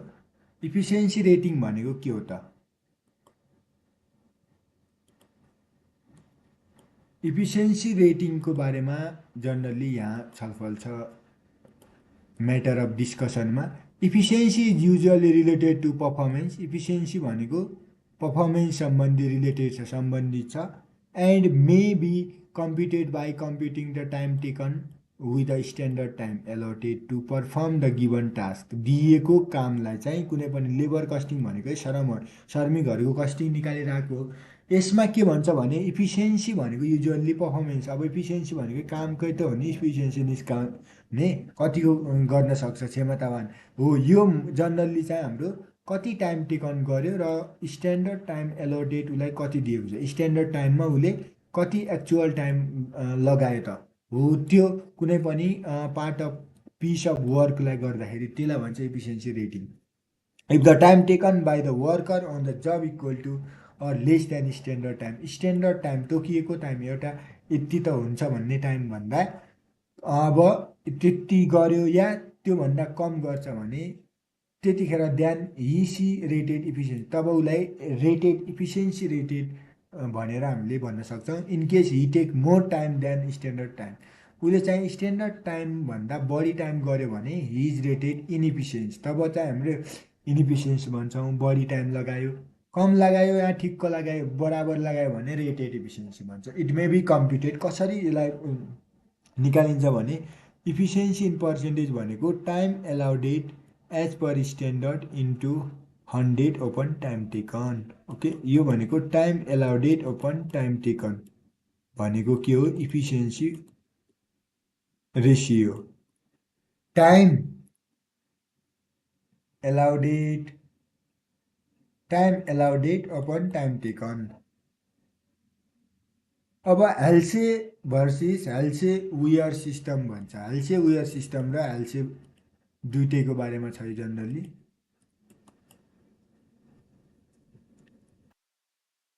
जुन 2019 6A छ यो।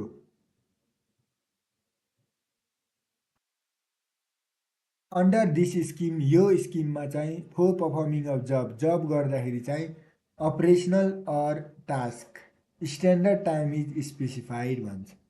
हाल्से एन्ड हाल्से वेबियर सिस्टम अनुसार यो स्किम अनुसार फोर पर्फर्मिङ अफ जब गर्दाखेरि operation or task standard time is specify हामीले स्ट्यान्डर्ड टाइम चाहिँ तोकिएको हुन्छ। आवरली रेट इज फिक्स र आवरमा तिर्ने रेट फिक्स हुन्छ।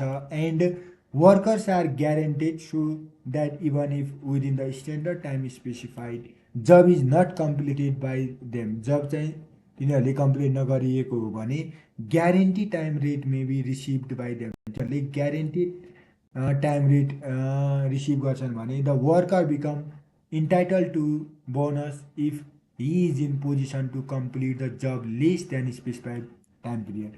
अब यो भनेको के हो हेल्से र हेल्से वेबियर सिस्टमले पहिला हेल्से हेल्से भनेको एच भनेको चाहिँ यो के भनेको भने अब वर्करहरूलाई यस्तो ग्यारेन्टेड गरेको हुन्छ कि जसमा तिनीहरूलाई अब फिक्स 8 घन्टा गऱ्यो भने त तिमीहरूलाई 10,000 या दिनको यति भन्ने दिनको 10,000 त हुँदैन दिनको अब कति हुन्छ त्यो अनुसारले जस्तै यति आवर यति स्पेसिफाई भनेर तोकिएको टाइम लेबर एक्ट 2074 अनुसार पनि त लेबर ऐन 2074 अनुसार पनि त 8 घन्टा हो दिनमा।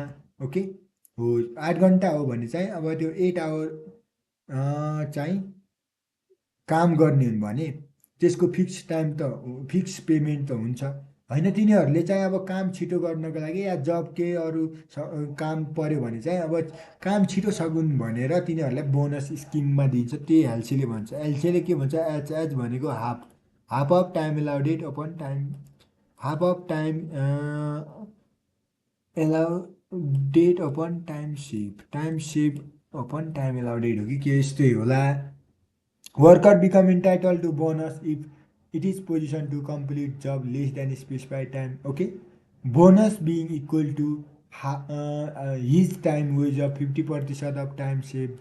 हेर्नु होला टाइम सेभ रहेछ माथि time save in addition to the time wages his entitle to actual time work. अब जनरली हामीले अब time taken TT into time rate TR यो भनेको जनरल अब कति 8 घन्टा गऱ्यो भने अब त्यो अनुसारको टाइम रेट कति छ त्यो अनुसारले दिने गरिन्छ। यो त अब स्ट्यान्डर्ड हो। अब हालसेले के भन्छ यति त दिने भयो तपाईँहरूलाई चाहिँ 50% अफ तपाईँहरूले टाइम कति सेभ गर्नुभयो। Okay into time rate TS into TR. Okay TS into टिआरको पनि हाफ भनेकै 50% हो यदि यदि हामीले दिन सक्छौँ भनेर हालसेले भन्छ क्या। अब चाहिँ यो तल कसरी निकाल्ने भन्ने जस्तो लाग्छ भने पहिला टाइम सेभ भनेको के हो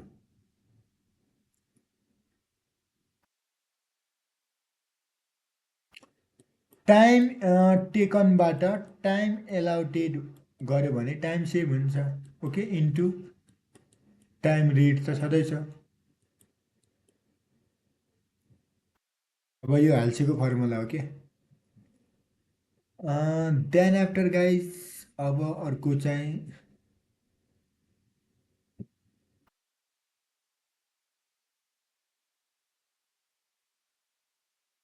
outline the important factor for control of labour cost.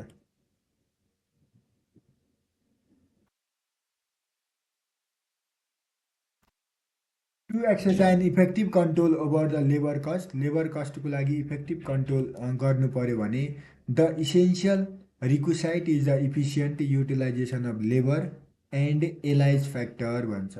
The main point which needs consideration for controlling labour cost are as follow.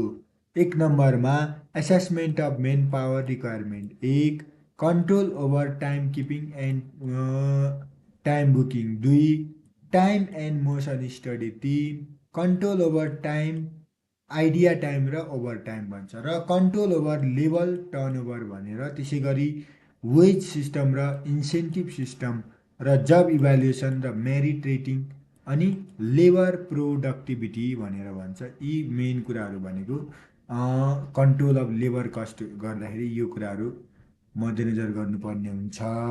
अब यो चाहिँ एकचोटि अझै बुझौँ हालौँ न, यत्तिकै सरसाथी पढेको त के मजा आएन। Outline the important factor of control of labour cost, control of labour कस्टको बारेमा भनिन्छ। To exercise effective control over labour, labour सम्बन्धी इफेक्टिभ कन्ट्रोल ओभर लगाउने हो भने essential requisite for efficient utilisation of labour is allied factor भन्छ। Main points need to consideration controlling labour are as follow. पहिलामा assessment of manpower requirement, manpower रिक्वायरमेन्टको बारेमा assessment check जाँच गर्नु पर्यो। देन आफ्टर टाइम किपिङ र book किपिङको बारेमा कन्ट्रोल नियन्त्रण गर्नुपर्ने हुन्छ। देन आफ्टर टाइम एन्ड मोसनको स्टडी गर्नु पर्यो, टाइम एन्ड मोसन स्टडी। त्यसपछि हाम्रो कन्ट्रोल ओभर आइडिया टाइम र ओभर टाइम र आइडिया टाइम बिच के नियन्त्रण छ। त्यसपछि लेबर टर्नओभर बिच कस्तो कन्ट्रोल नियन्त्रण छ। अर्को इन्सेन्टिभ सिस्टम र वेज सिस्टमको बारेमा के छ। त्यसपछि मेरिट रेटिङ र जब इभ्यालुएसन गर्ने, जबको मूल्याङ्कन मेरिट रेटिङ गर्ने, त्यो अनुसारले लेबर प्रोडक्टिभिटी कस्तो छ हेर्नु। It should be the management endeavour to increase the inventory turnover, inventory turnover बढाउने म्यानेजमेन्टको इन्डोभर हो रे। But to reduce the labour turnover, तर लेबर टर्नओभर त रिड्युस हुनु पर्यो।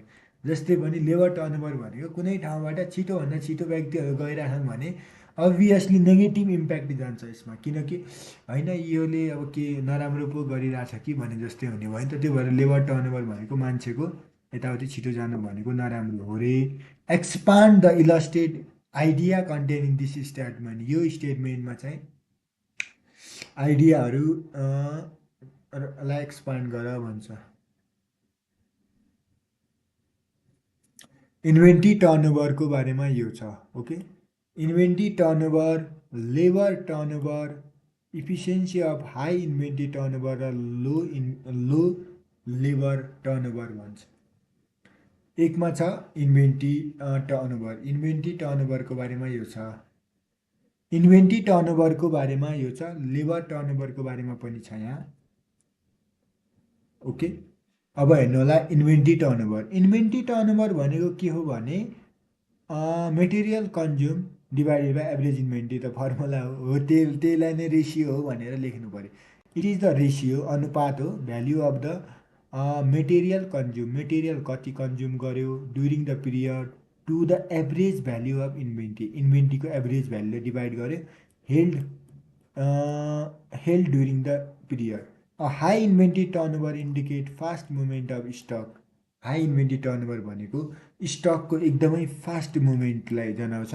लेबर टर्नओभर भनेको it is defined as a index denoting change in labour force for an organisation during a specified period, कुनै तोकिएको समय अवधिका लागि।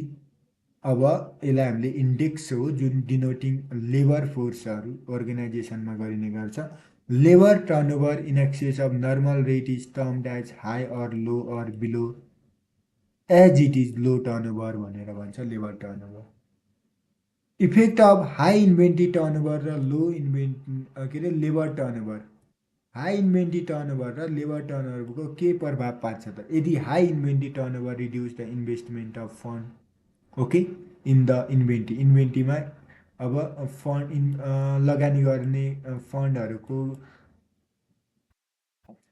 एकदमै कम्ती हुन जान्छ। Thus the account for effective use of the concern financial resource, it also account for increase of the profitability of business concern. Okay, सम्बन्धित बिजनेसको चाहिँ प्रोफिटेबिलिटी बढाउने काम गर्छ। As the against the high labour turnover, low labour turnover are preferred, low labour turnover चाहिँ हामीले generally prefer गरिन्छ because high labour turnover causes decrease production target पनि घटाउन सकिन्छ। त कतिचोटि अब अर्को नयाँ नयाँ त्यसलाई सिकाउनु पर्यो लेबरहरूलाई okay. Increase in chance of breakdown of machinery at the shop floor लेबरहरूमा increase in number of accident हुनसक्छ। Loss of customer their brand loyalty due to either non supply finished good due to substandard production of finished good.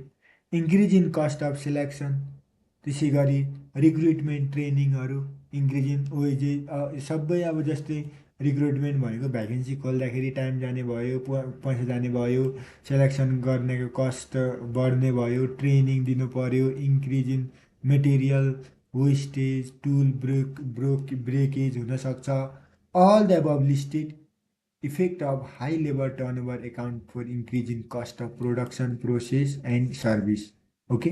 Labour टर्नओभरको कारणले यिनीहरू पनि बढ्दै जाने भयो। This increase the cost finally account for the reduction of concern profitability.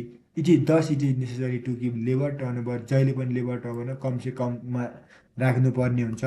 As such it is correct to management should endeavour the increase inventory turnover labour reduce the labor turnover to optimum best utilization of available resource and reduce the cost of production and thus increase the profitability of organization भनेर भन्छ। यो रह्यो हाम्रो यो part. अनि त्यसै गरी guys हाम्रो च्याप्टर नम्बर 3 भनौँ न, 3 पनि सिद्धियो। देन आफ्टर अब 3 पछि माथि नै जाऊँ।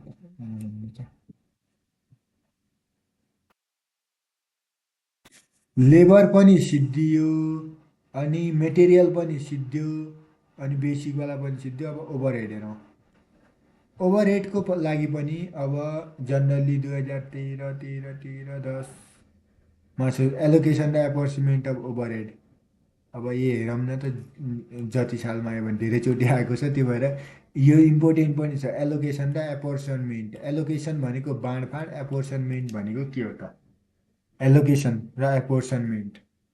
एलोकेसन भनेको डिभिजन हो, यसलाई कुन कुन हेडमा राख्ने। एपोर्सनमेन्ट भनेको त्यसलाई बाँड्ने काम हो okay. The overhead which can be directly identified under a department, cost centre, job, process or product is charged directly to such department, cost center, job, process or product as the case may be. Okay. Overhead which can directly identify under a department, डिपार्टमेन्टमा identify गर्नको लागि, cost सेन्टरमा identify गर्नको लागि, जब प्रोसेसमा identify गर्नको लागि, product is charge directly to such department, cost centre, job process, product as the case may be भन्छ। This process is known as allocation. यही हो एलोकेसन भनेको। Overhead which can directly identify under department भनेको हरेक department, जस्तै डिपार्टमेन्टमा चाहिँ हामीले directly प्रत्यक्ष रूपमा पहिचान गर्न सक्ने खर्चहरू, cost centre, job process, product, यिनीहरूलाई हामीले डाइरेक्ट चार्ज गर्न सक्छौँ यस्ता डिपार्टमेन्टहरूमा। Cost centre, job process, product as case may be okay. यस्तो प्रक्रिया भनेको एलोकेसन हो ओके। भने common item of overhead will have a distributed over department, cost centre, job process, product, यिनीहरूमा हामीले अगेन डिस्ट्रिब्युट गर्न सक्छौँ in an equitable manner. Example rent on floor area basis, floor एरियाको आधारमा rent. This is known as apportion. यही हो एपोर्सनमेन्ट। रेन्टहरू यिनीहरूलाई अब भनेको के हो, जस्तै प्राइमरी डिस्ट्रिब्युसनका सबै सर्भिस डिपार्टमेन्टका यहाँ यसलाई भन्छ एलोकेसन। अनि जस्तै अब यो रेन्ट टोटलमा दियो, अनि यो रेन्टलाई हामीले यो प्रोडक्सन 1, प्रोडक्सन 2, सर्भिस 1, सर्भिस 2 यी सबै डिपार्टमेन्टमा बाँड्नु पऱ्यो भने प्राइमरी समरीको टोटल आउनुभन्दा अगाडि बाँडिन्छ जनरली। अब यिनीहरूमा चाहिँ हामीले अब रेन्ट छ, रेन्ट चाहिँ फ्लोर एरियाको हिसाबले बाँड्नु पऱ्यो, त्यसलाई भन्छ एपोर्सन। के भन्छ? एपोर्सनमेन्ट। खर्चहरूलाई एपोर्सनमेन्ट भन्छ।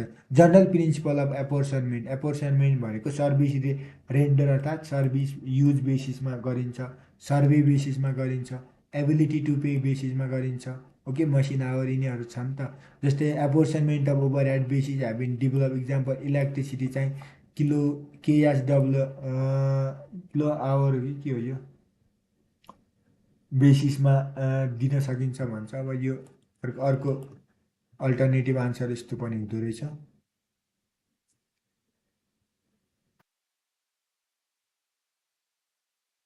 अब यो च्याप्टरबाट अर्को क्वेसन हामीले हेर्नुपर्ने थियो गाइस।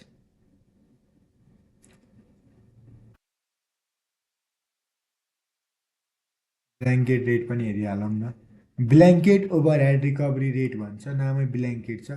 यो हेर्नु होला, when overhead are absorb on the basis of output irrespective of their nature and cost structure. तिनीहरूको कस्टको संरचना र तिनीहरूको नेचर प्रकृति अनुसार जे भए तापनि आउटपुटहरूको हामीले कति एब्जर्ब गरेको छ त्यो बेसिसलाई पत्ता लगाउँछन् भने त्यसलाई ओभरहेड भनिन्छ। It is known as blanket overhead recovery rate. यही हो ब्ल्याङ्केट ओभरहेड रिकभरी रेट भनेको। If even if the factory produces more than one product, एकभन्दा बढी प्रोडक्टहरू फ्याक्ट्रीले प्रोड्युस गर्छ and their nature as well as cost incur is different, the overhead are based on total output. Overhead total आउटपुटको आधारमा generally गरिन्छ। This method is welcome only if the company has a single product same standard. If the company has a two or more product, the method is absorption cannot be used भन्छ। अब यो हेर, यसलाई यो त पढेको भरमा त केही बुझिएन जस्तो होला। यदि चाहिँ when overhead are absorb on the basis of output irrespective of their nature र कस्ट स्ट्रक्चर तिनीहरूको नेचर भन्दा हामीले यदि आउटपुटको आधारमा ओभरहेडहरूलाई एब्जर्ब गर्ने हो भने यही हो ब्ल्याङ्केट ओभरहेड रिकभरी रेट। के अरे नेचर र कस्टको कुरा छोडेर हामीले यिनीहरूलाई मेनली कुन बेसिसमा एब्जर्ब गर्ने भन्दाखेरि पनि आउटपुटको अनुसार कति आउटपुट प्रोड्युस गर्यो हो त्यसलाई भन्छ blanket overhead recovery rate. Even if the factory produces more than one product, एकभन्दा बढी प्रोडक्ट फ्याक्ट्रीले प्रोड्युस गरे तापनि their nature as well as cost incurrence is the different, the overhead are based on total output. This method is welcome only if the company has a single product of same standard. If the company has a दुई या दुईभन्दा बढी प्रोडक्टहरू, this method of absorption can not be use. अर्को reapportionment of overhead भनेको चाहिँ यो त प्राइमरी समरीका सर्भिस डिपार्टमेन्टकालाई हामीले रिएपोर्सनमेन्ट भनेको प्रोडक्सन डिपार्टमेन्टमा खर्चहरू बाँडफाँड गर्ने होला। आई होप यस्तै हो। हेरौँ, after the apportioning joint overhead cost to production service department. अब सर्भिस डिपार्टमेन्ट र प्रोडक्सन डिपार्टमेन्टमा चाहिँ हामीले जोइन्ट ओभरहेड कस्टलाई बाँडिसकेपछि the next stage is reapportion the overhead cost of service department over the production department. Service डिपार्टमेन्टको खर्चहरू production उपयासमा रिएपोर्सन गर्नु के। Such department are those department which do not directly take part in production of good प्रोडक्सनमा यिनीहरूले प्रत्यक्ष रूपमा part भनेको सहभागिता नलिए तापनि सच डिपार्टमेन्ट प्रोभाइड एन्सिलरी सर्भिस। यिनीहरूले एन्सिलरी सर्भिस भनेको अप्रत्यक्ष इन्डाइरेक्ट सेवाहरू त सुविधाहरू प्रोभाइड गरेका हुन्छन्। Example of such department are boiler house, canteen, store, time office, dispensary एक्स्ट्राहरू यिनीहरू भनेका boiler house, canteen house, store, time यिनीहरू भनेका डिपार्टमेन्टहरू सर्भिस डिपार्टमेन्ट। जस्तै अब बोइलर हाउसले भनेको पानीहरू बोइल गरिदिन्छ भने अब त्यो त प्रोडक्सनसँग रिलेटेड छैन। क्यान्टिन अब जस्तै क्यान्टिन भनेको अब क्यान्टिनले त के प्रोडक्ट अब जस्तो ल क्यान्टिन छ के खानाबाट यो ल्यापटप बन्छ र बन्दैन नि त। यो क्यान्टिनले चाहिँ अब यो ल्यापटप बनाउने चाहिँ फ्याक्ट्रीमा रहेका लेबरहरूलाई चाहिँ खाना दियो भने अब यसले पनि त सहयोग गर्यो यो प्रोडक्टमा, अब अप्रत्यक्ष भयो। स्टोरमा अफिस टाइम भयो, यस्तै कुराहरू। The overhead of this department are to be reapportion over the production department Since the service department operate primarily for the purpose of providing service to production department at this stage, यो अवस्थामा सबै factory ओभरहेडहरू चाहिँ collect गर्न production डिपार्टमेन्टमा collection गर्न सकिन्छ। Then after guys 2017 हो classification of overhead by nature अनुसार। Okay, एक नम्बरमा फिक्स कन्स्टेन्ट भनेको एउटै हो जुन फिक्स हुन्छ, निश्चित हुन्छ, र त्यसै गरी भेरिएबल चेन्जेबल हुन्छ, परिवर्तनशीलवाला सेमी भेरिएबल। त्योभन्दा फिक्स ओभरहेड र भेरिएबल ओभरहेडको दुइटैको आदि आदि नेचर देखाउने भनेको सेमी भेरिएबल हो।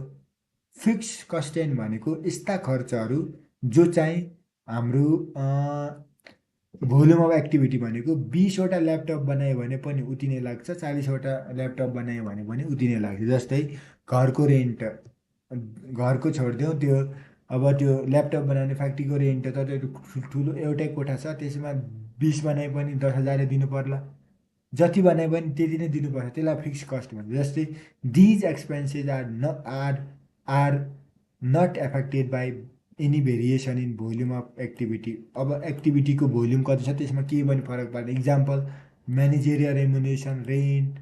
Okay, that part of depreciation which is dependent purely flux of time pass हुँदै जाने खालि डेप्रिसिएसन भनेको हो कि युज गर्दै होइन कि टाइम पास हुँदै जाँदाखेरि एसेटको भ्याल्यु घट्छ।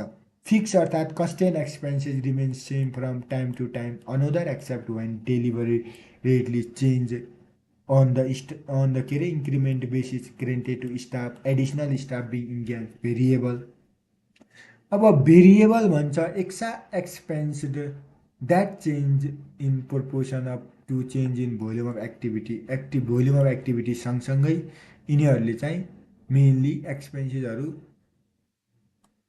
चेन्ज हुँदै जान्छन् भने। When the output goes up to 10% by variable expenses also go to 10%। Correspondingly on a decline of output घट्दै जाने हो भने यस्ता खाली खर्चहरू पनि पर्पोर्सनेटली त्यही अनुसारले घट्दै जान्छन् भेरिएबल।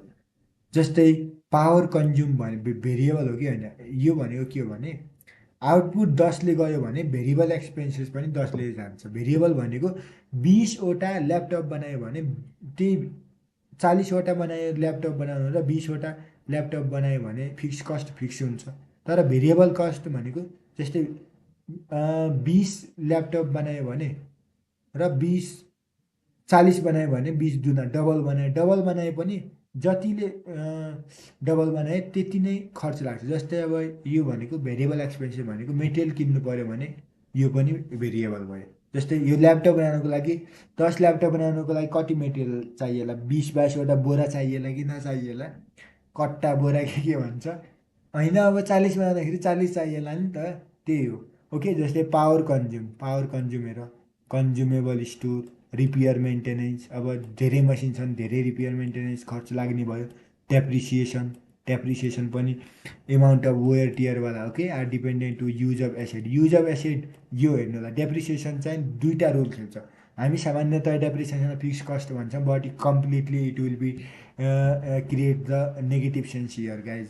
यदि एसेट युज गर्दै जाने हो भने वेयर टियर खियासिया लागेर, अब एसेट भनेको कुनै सम्पत्ति प्लान्ट मसिनरीमा हरास एउटा खर्च डिप्रिसिएसन लाग्छ भने this is your variable. And efflux of time pass हुँदै जाँदाखेरि इफ्लक्स हुँदै जाने, अब त्यस्तो खाले भनेको चाहिँ अब हेर्नु होला। यो भनेको के हो कि वेयर टियर त थाहा छ कि छैन, खिया लाग्ने, अनि त्यसमा अब यो मेसिन छ लुगाको, अनि कालो कालो हुँदैन, अनि जाँदै जाँदै यहाँ पुरा खोस्रा आएर अब आधी भाटै गएको हुन्छ।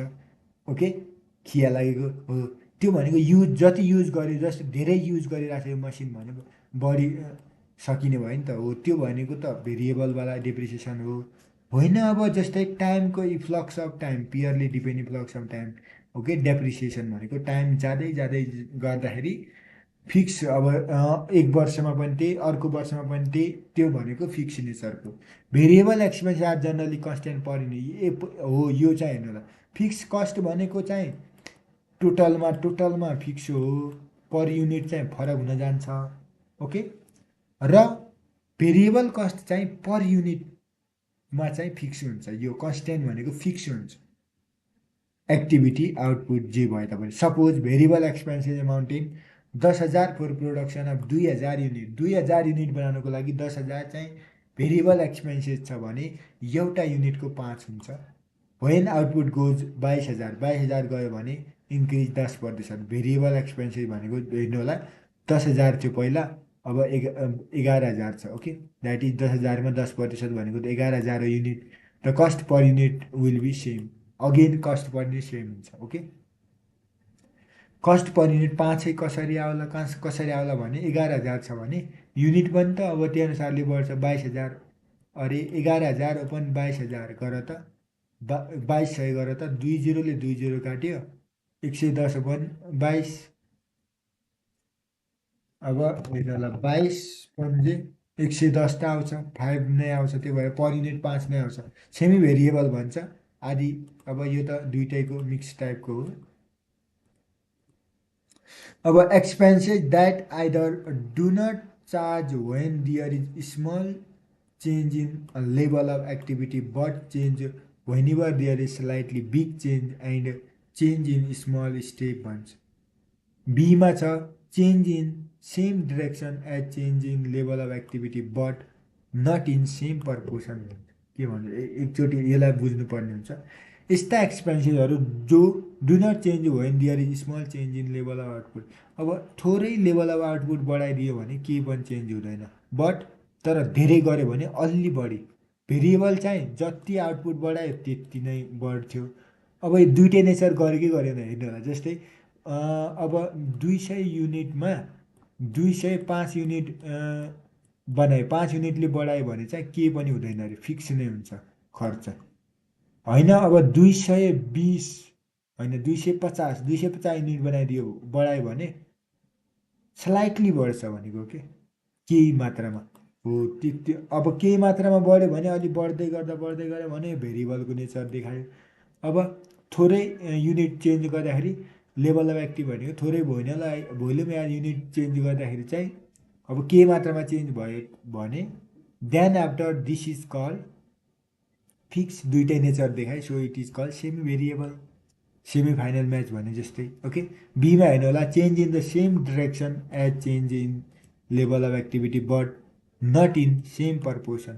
An expenses, for example, may not be changed if the output goes up to or come down by 5% but may be changed by 3% when there is increase in production between 5देखि 10 हुँदाखेरि 5देखि 3मा जान सक्छ। Similarly another item expenses may change 1% for every 2% change in activity. Example of such expenses are इनका इक्जाम्पलहरू जस्तै delivery भ्यानहरू भनेका सेमी भेरिएबल हुन्।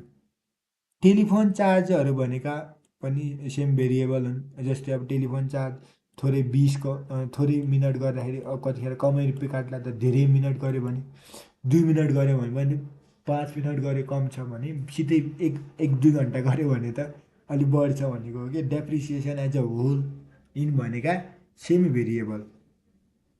Okay, then after over under absorption overhead भन्छ। यो हेर्नु होला ओभर अन्डर एब्जर्प्सन अफ ओभरहेडको बारेमा। यो चाहिँ रिसेन्ट नै छ।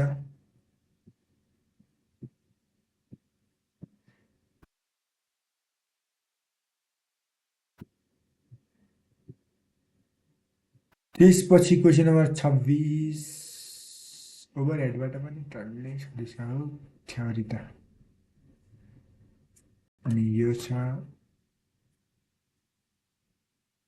अब दुईवटा क्वेसन मात्र गर्छु म रिसेन्ट क्वेसनहरूमध्ये। यस्ता 2004तिर हो त्यो पुरानो क्वेसन हो।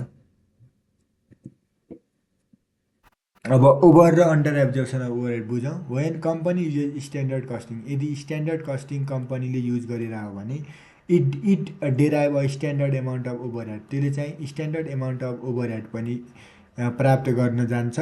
That should be incur in accordance with period. यो पिरियडको आधारमा चाहिँ इन्कर भनेको खर्च हुने गर्छ।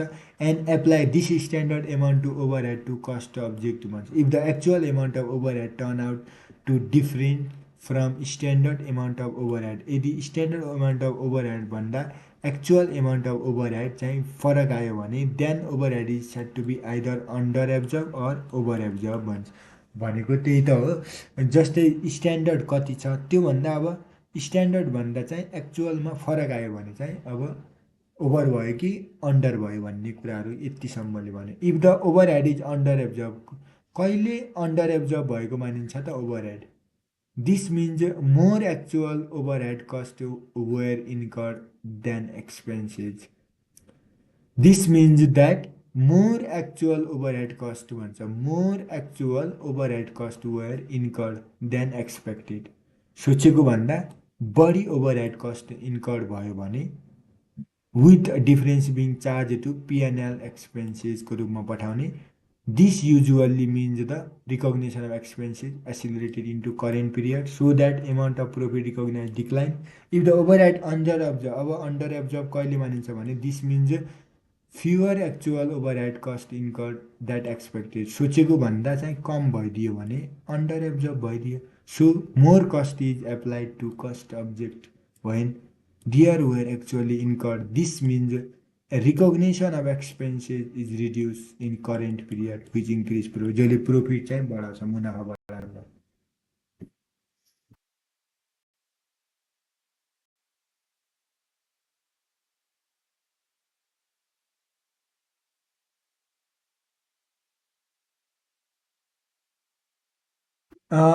Describe brief on method of accounting for administrative overhead भन्छ। एडमिनिस्ट्रेटिभ ओभरहेडका लागि अब मेथड अफ एकाउन्टिङ यसको बारेमा डिस्क्राइब गर। Method of accounting for administrative overhead. There are three distinct method of accounting of administrative overhead. appropriation of administrative overhead between production and sales department. Okay, production administrative overhead between production and sales department भन्छ। Three distinct method of accounting of overhead. Overhead एडमिनिस्ट्रेसनलाई कसरी treatment गरिन्छ भनेको accounting method अनुसार apportionment of admin overhead between production र sales department. Sales र production डिपार्टमेन्टमा generally यो बाँडिने गर्छ। अनि charging to PNL profit loss एकाउन्टमा पनि चार्जिङ, दुईटा मेथड हुन्छ generally. This is used when overhead not directly related to production. यो चाहिँ ओभरहेड चाहिँ नट डाइरेक्ट प्रत्यक्ष रूपमा प्रोडक्सन सम्बन्धी रिलेटेड छ भने selling and distribution it is difficult to determine suitable base. र ट्रिटमेन्ट अफ एडमिन ओभरहेड चाहिँ separate additional to cost of प्रोडक्सनमा राखिदिने। This method consider administration as a separate function like production र sale. यसै गरी चाहिँ हाम्रो च्याप्टर नम्बर 4 1 घन्टा 27 मिनट 56 सेकेन्ड। अब यो चाहिँ हाम्रो च्याप्टर नम्बर 4 ओभरहेडवाला पनि फिनिस्ड आउट भयो।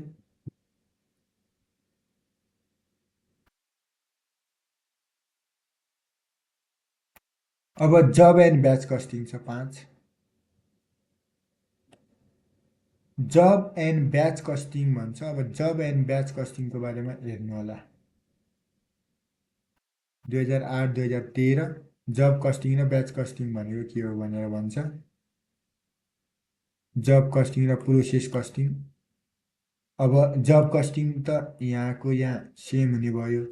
अब ब्याच कस्टिङलाई म अहिले भनौँला अनि प्रोसेस कस्टिङ यो दुईटालाई हेरौँ किनकि दुईटा क्वेसन कभर हुन्छ। अब पहिला चाहिँ हामीले जब कस्टिङ भनेको जब भन्छ। Okay, cost are collected accumulated according to job अनुसार कलेक्टेड गरिन्छ। इज जब अर्थात् जब अर्थात् युनिट कस्टिङ पनि भन्छ अर्को भाषामा यसलाई। जब अर्थात् unit of production is treated as a separate entity for purpose of कस्टिङको लागि। Job costing may be employed when job are executed for different customer according to their specification. भने batch costing भनेको के हो त form of job costing हो। A lot of similar युनिटहरू batch भनेको युनिट हो कि युनिट ब्याचमा ग्रुपमा भनेको ब्याच भनेको which comprises batch by batch may be use to cost unit of ascertaining cost कस्टको निर्धारण गर्दाखेरि एक युनिटमा कति लाग्यो त ब्याच एक ब्याचमा जुन जस्तै यो भनेको जब कस्टिङ भनेको सर्टेन जबको बारेमा अर्थात् कुनै युनिट अफ प्रोडक्सन गर्दाखेरि सेपरेट इन्टिटीका लागि कस्टिङ निकाल्नेवाला हो भने ब्याच कस्टिङ भनेको अब जुन ब्याचको जस्तै हरेक स्टुडेन्टहरूको ननिकालिकन जुन ब्याचको टोटल कस्ट कति रजिस्ट्रेसनबाट कमायो आइक्यानले भनेको त्यो ब्याच कस्टिङ सिमुलेसनमा क्याप टूबाट कति एक ब्याच भयो अनि जुनको अनि क्याप थ्रीको कति क्याप वानको कति सिए मेम्बरको कति एससिसिए मेम्बरहरूको इक्जाम के भन्थ्यो त त्यो तिनीहरू कति आरए त हुँदैन अहिले such as method of costing is use in case of pharmaceutical इन्डस्ट्रीहरू रेडिमेड गार्मेन्टहरू अरे industrial manufacturing part TV CV radio यिनीहरूमा ब्याच कस्टिङ गरिन्छ क्या जब कस्टिङ र प्रोसेस कस्टिङ हेरौँ जब कस्टिङ त भयो अब प्रोसेस कस्टिङको बारेमा कहाँ छ त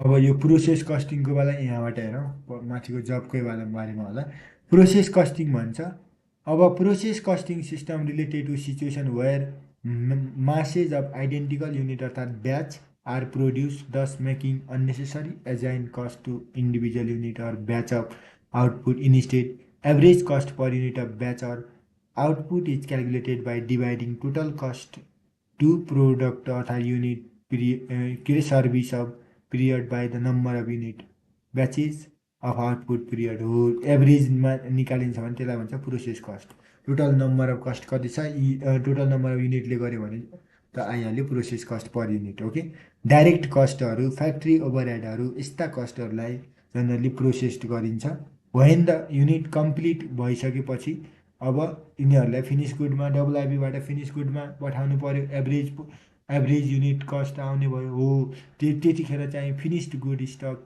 भनेको value average unit cost of प्रोडक्सनमा भनेर भन्छ यो रह्यो प्रोसेस कस्टिङ भनेको continuous flow and product are homogeneous हुने भयो अब जब कस्टिङ भनेको carried by specific order job अनुसार cost are determine job or batches of product cost are compiled on time basis that is for production for the given accounting period for each process त्यसपछि 3 नम्बरमा छ various job are separate and independent process are related to each other product to lose their individual entity unit cost of job is calculated by dividing total cost by unit produced in lot of batch unit cost of process which is computed by dividing total cost for period into output during the period average cost job costing र contract costing छ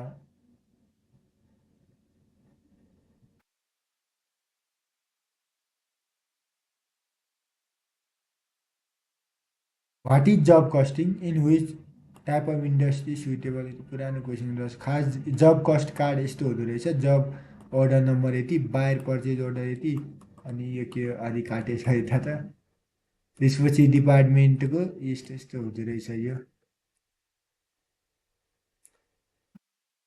जब costing र contract कस्टिङको बारेमा हेरौँ in job costing job work is carried in the premises in order a unit lot batch of product may be taken as a cost unit cost is first allocated to cost center then charged to individual पहिला cost centerमा पठाउने location हो cost center भनेको individual या त्यसमा पठाउने त्यसपछि हरेक individual जबमा charge गर्ने in this system of costing in which element of cost is accumulated separately for each job work undertaken by the organization. The price of job are fixed based on time, nature of cost and policy of firm.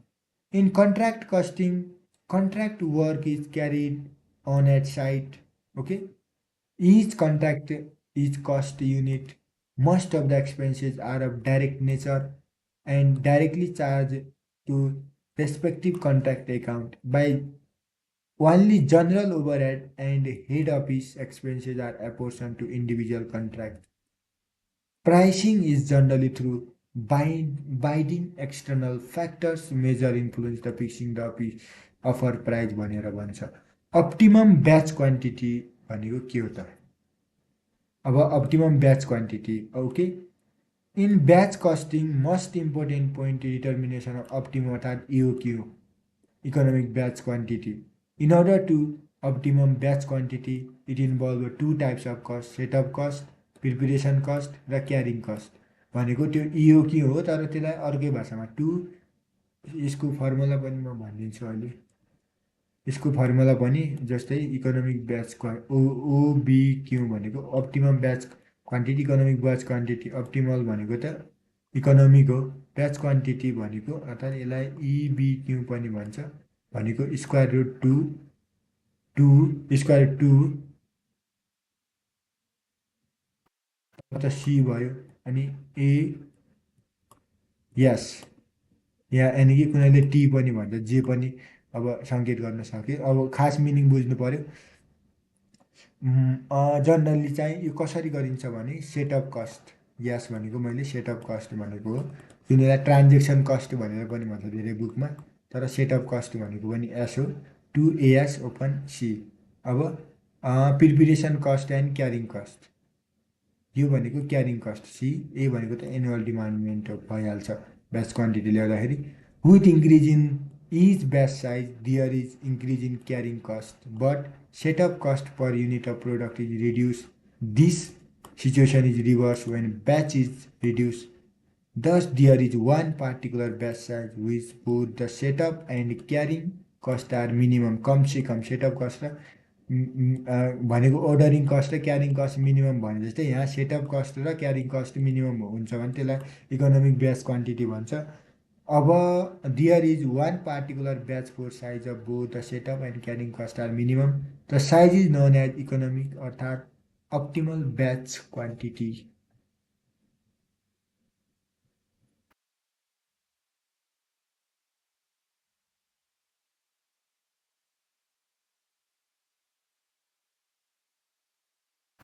अब हेर्नु होला, यो जब costing चाहिँ generally हाम्रो construction निर्माण गर्दाखेरि, सिप बाइडिङ, फाउन्ड्रिजहरू, machine tool बनाउँदाखेरि, प्रिन्टिङ गर्दाखेरि, टोय मेकिङ गर्दाखेरि, हेभी पावर जेनेरेटर इक्विपमेन्ट गर्दाखेरि, हार्डवेयर बनाउँदाखेरि, इन्टेरियर डेकोरेसन, एडभर्टाइज यस्ता गर्दाखेरि चाहिँ युज गरिँदो रहेछ यो. देन आफ्टर हाम्रो यो च्याप्टर ब्याच कस्टिङ भन्नेवाला च्याप्टर नम्बर 5 हो. I hope chapter number 5 Chapter number 5 137 45 chapter number 5 पनि सिधै अब कन्ट्र्याक्ट कस्टिङ भनेर भन्छ. कन्ट्र्याक्ट कस्टिङ भनेर च्याप्टर नम्बर 6 छ, करारवाला हो यो. कस्ट प्लस कन्ट्र्याक्ट भन्ने अलग छ, कहाँ छ त्यहाँबाट सुरु गरौँ भनेको.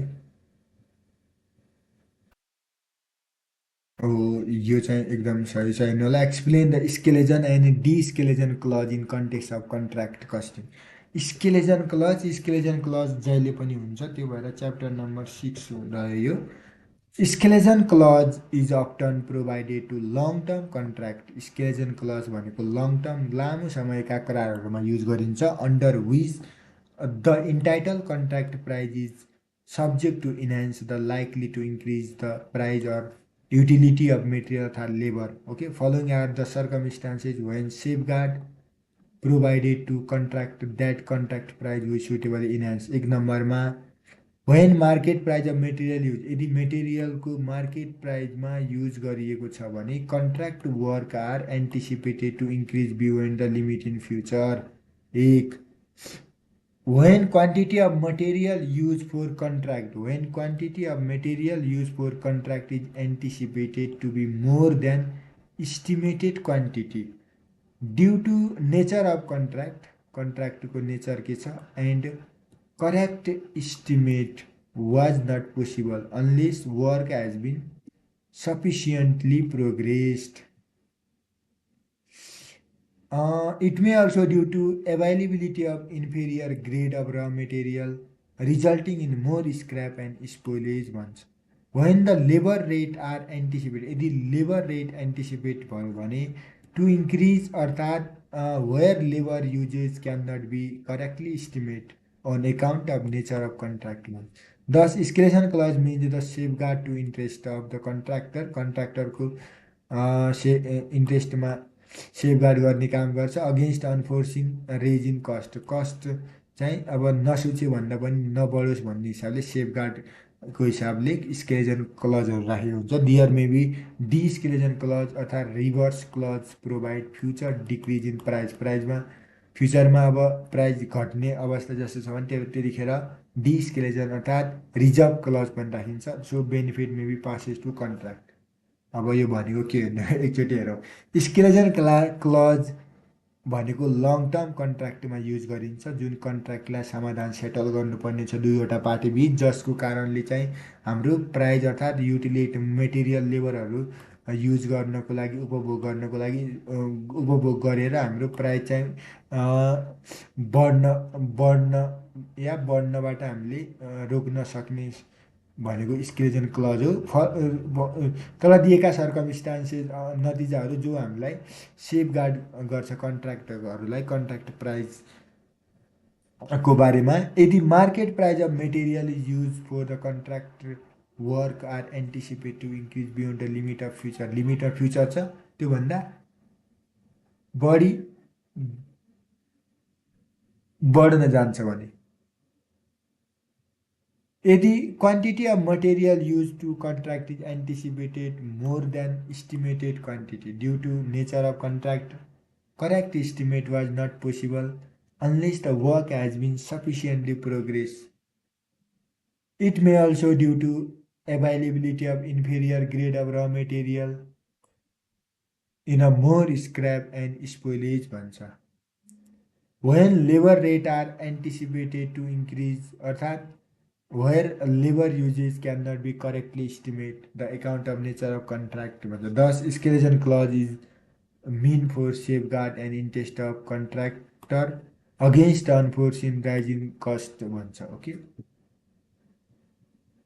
यो रह्यो गाइज त्यसपछि क्वेसन नम्बर अर्को हेरौँ न सबै क्वेसन गर्छ तीनवटा क्वेसन त छ explain the concept of cost plus contract भन्थेँ मैले advantage and disadvantage I think यो 2022 हो कि 21तिर पनि सोधेछ जुनतिर कहिले अब हेर्नु होला अन्डर कस्ट प्लस कन्ट्र्याक्ट भनेको अब कन्ट्र्याक्टको प्राइस छ त्यसमा प्लस कति थप गर्ने घटाउने भन्ने कुरा कस्ट प्लस नामबाटै थाहा हुन्छ contract price is ascertain by adding certain percent of profit केही प्रफिट जोडेर कन्ट्र्याक्ट प्राइजमा हामीले अब निकाल्छौँ भने to the total incurred cost on the contract अर्थात् work. Such contract are entered into when it is not possible to estimate contract cost with a reasonable accuracy due to unstable condition of material, labor, service यिनीहरू भने अब यो भनेको के यो खाली line to line पढ्यो त कामै छैन ओके अन्डर कस्ट प्लस कन्ट्र्याक्टमा चाहिँ कस्ट प्राइज निष्कासन गर्नको लागि हामीले केही प्रोफिटहरू जोड्नुपर्ने हुन्छ टोटल कस्ट कति लाग्यो त त्यो कन्ट्र्याक्ट या काममा ओके त्यो हो कस्ट प्लस अब यस्ता खाली कन्ट्र्याक्टहरू जो हामीले अब दुई पार्टी बीच इन्टर गरिन्छन् दुई पार्टीहरू बीच करारमा जान्छन् भने when it is not possible to estimate contract price जतिखेर अब कन्ट्र्याक्ट प्राइस चाहिँ हामीले कति निकाल्ने भनेर अब इस्टिमेटै गर्न सकिएन भने विथ अ रिजनेबल एकुरेसी हामीलाई चाहिएको रिजनेबल एकुरेसी अनुसार due to unstable condition of material labour सर्भिसहरू कति हुने हो अब जस्तै अब कन्ट्र्याक्ट म र तपाईँ एउटा कन्ट्र्याक्ट गरेर हामी एउटा ठुलो बिल्डिङको लागि कन्ट्र्याक्ट गरेर म निर्माण गर्नेवाला हो पप्पु कन्स्ट्रक्सन हो भने फर इक्जाम्पल अब मैले चाहिँ के गर्ने त कन्स्ट्रक्सन गर्दाखेरि चाहिँ अब लेबरको अब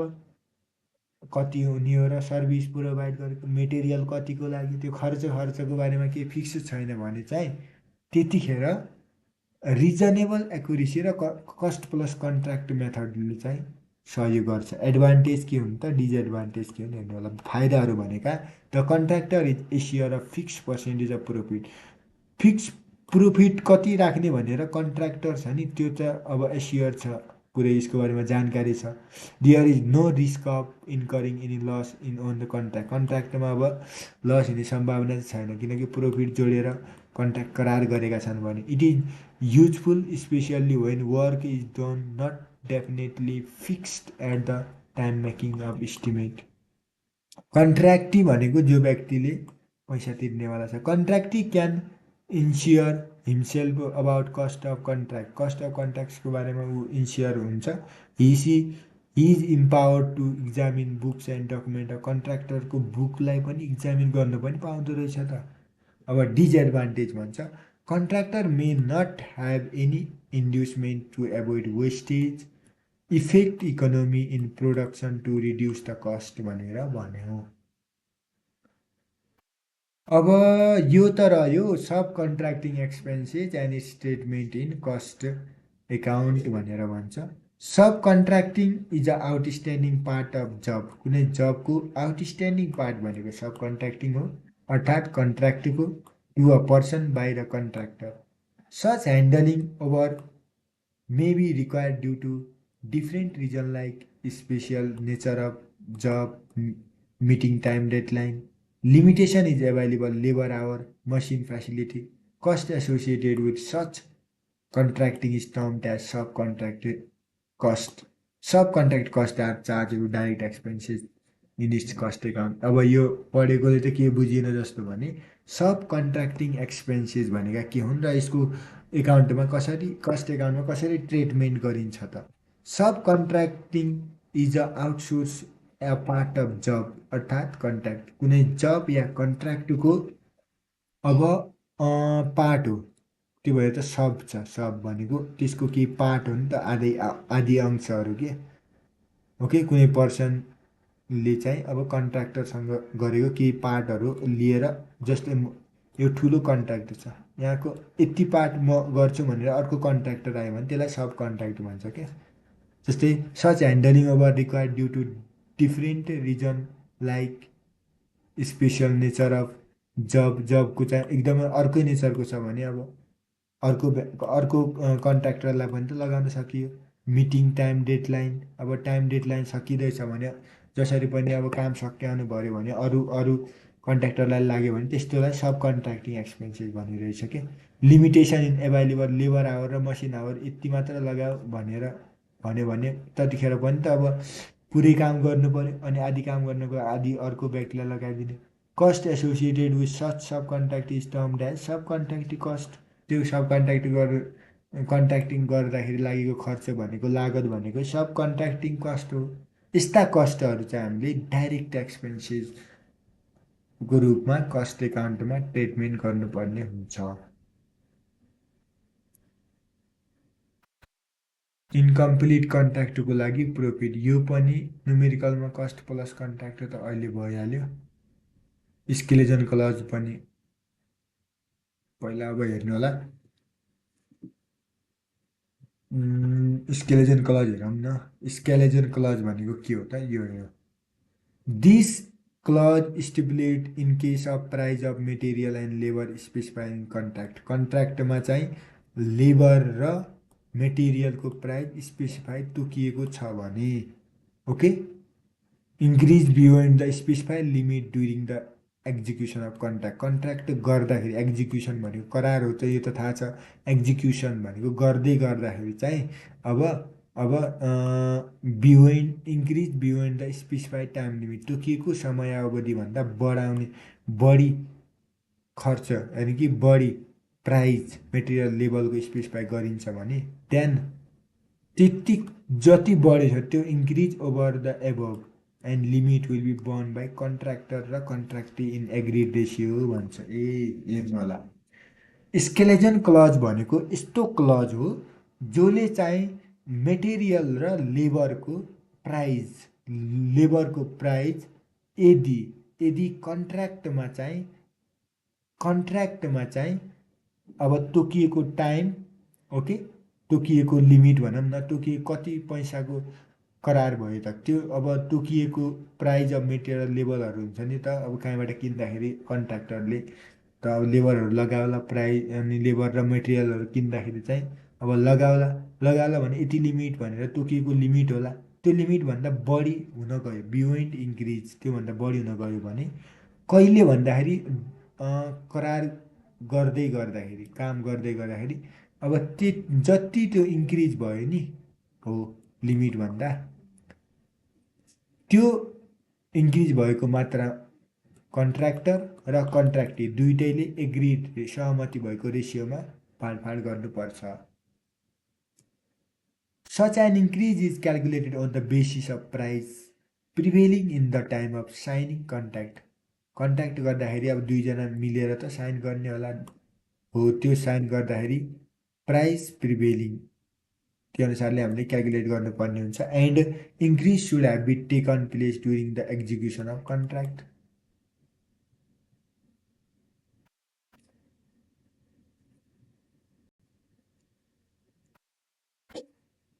अब principle to be followed while taking credit for profit on incomplete contract, यो चाहिँ हामीले हेर्नुपर्ने हुन्छ। न्युमेरिकलमा पनि इम्पोर्टेन्ट हुन्छ। Following are the principle to be followed to take credit profit of incomplete contract नै करार नभइकन प्रॉफिटको क्रेडिट कसरी लिने भन्ने बारेमा हो। 1 2 3 5वटा कुरा छ। पहिलो चाहिँ यदि कन्ट्र्याक्ट चाहिँ 1/4 भन्दा पनि के भन्छ कम भयो, if the contract is less than 1/4 complete no profit to be taken to profit loss account for year, त्यो वर्षका लागि अब कुनै पनि प्रॉफिट हामीले राख्दैनौँ। The notional profit if any arising in contract will be treated as reserve. जब अब नोसनल भनेको रफमा निकालेको प्रॉफिट छ त्यसलाई हामीले त्यो कन्ट्र्याक्ट पिरियडको लागि रिजर्भमा ट्रेड गर्छ। यदि कन्ट्र्याक्ट प्राइस चाहिँ लेस देन छ 1/4 कम्प्लिट 1/4 भयो, त्योभन्दा पनि कन्ट्र्याक्ट प्राइस लेस छ भने, if the contract price more छ भने 1/4 but not more than half, 1/4 भन्दा बढी छ तर कतिसम्म मोर देन हुनु भएन भने हाफ, आधी कन्ट्र्याक्ट भन्दा बढी हुनु भएन। The profit is carried to be profit loss account for the year computed under, त्यतिखेर प्रॉफिट कसरी निष्कासन गरिन्छ भने 1/3 into notional profit into cash receipt कति छ ओपन वर्क सर्टिफाइड कति छ र ब्यालेन्स चाहिँ रिजर्भमा राखिदिनु पर्यो।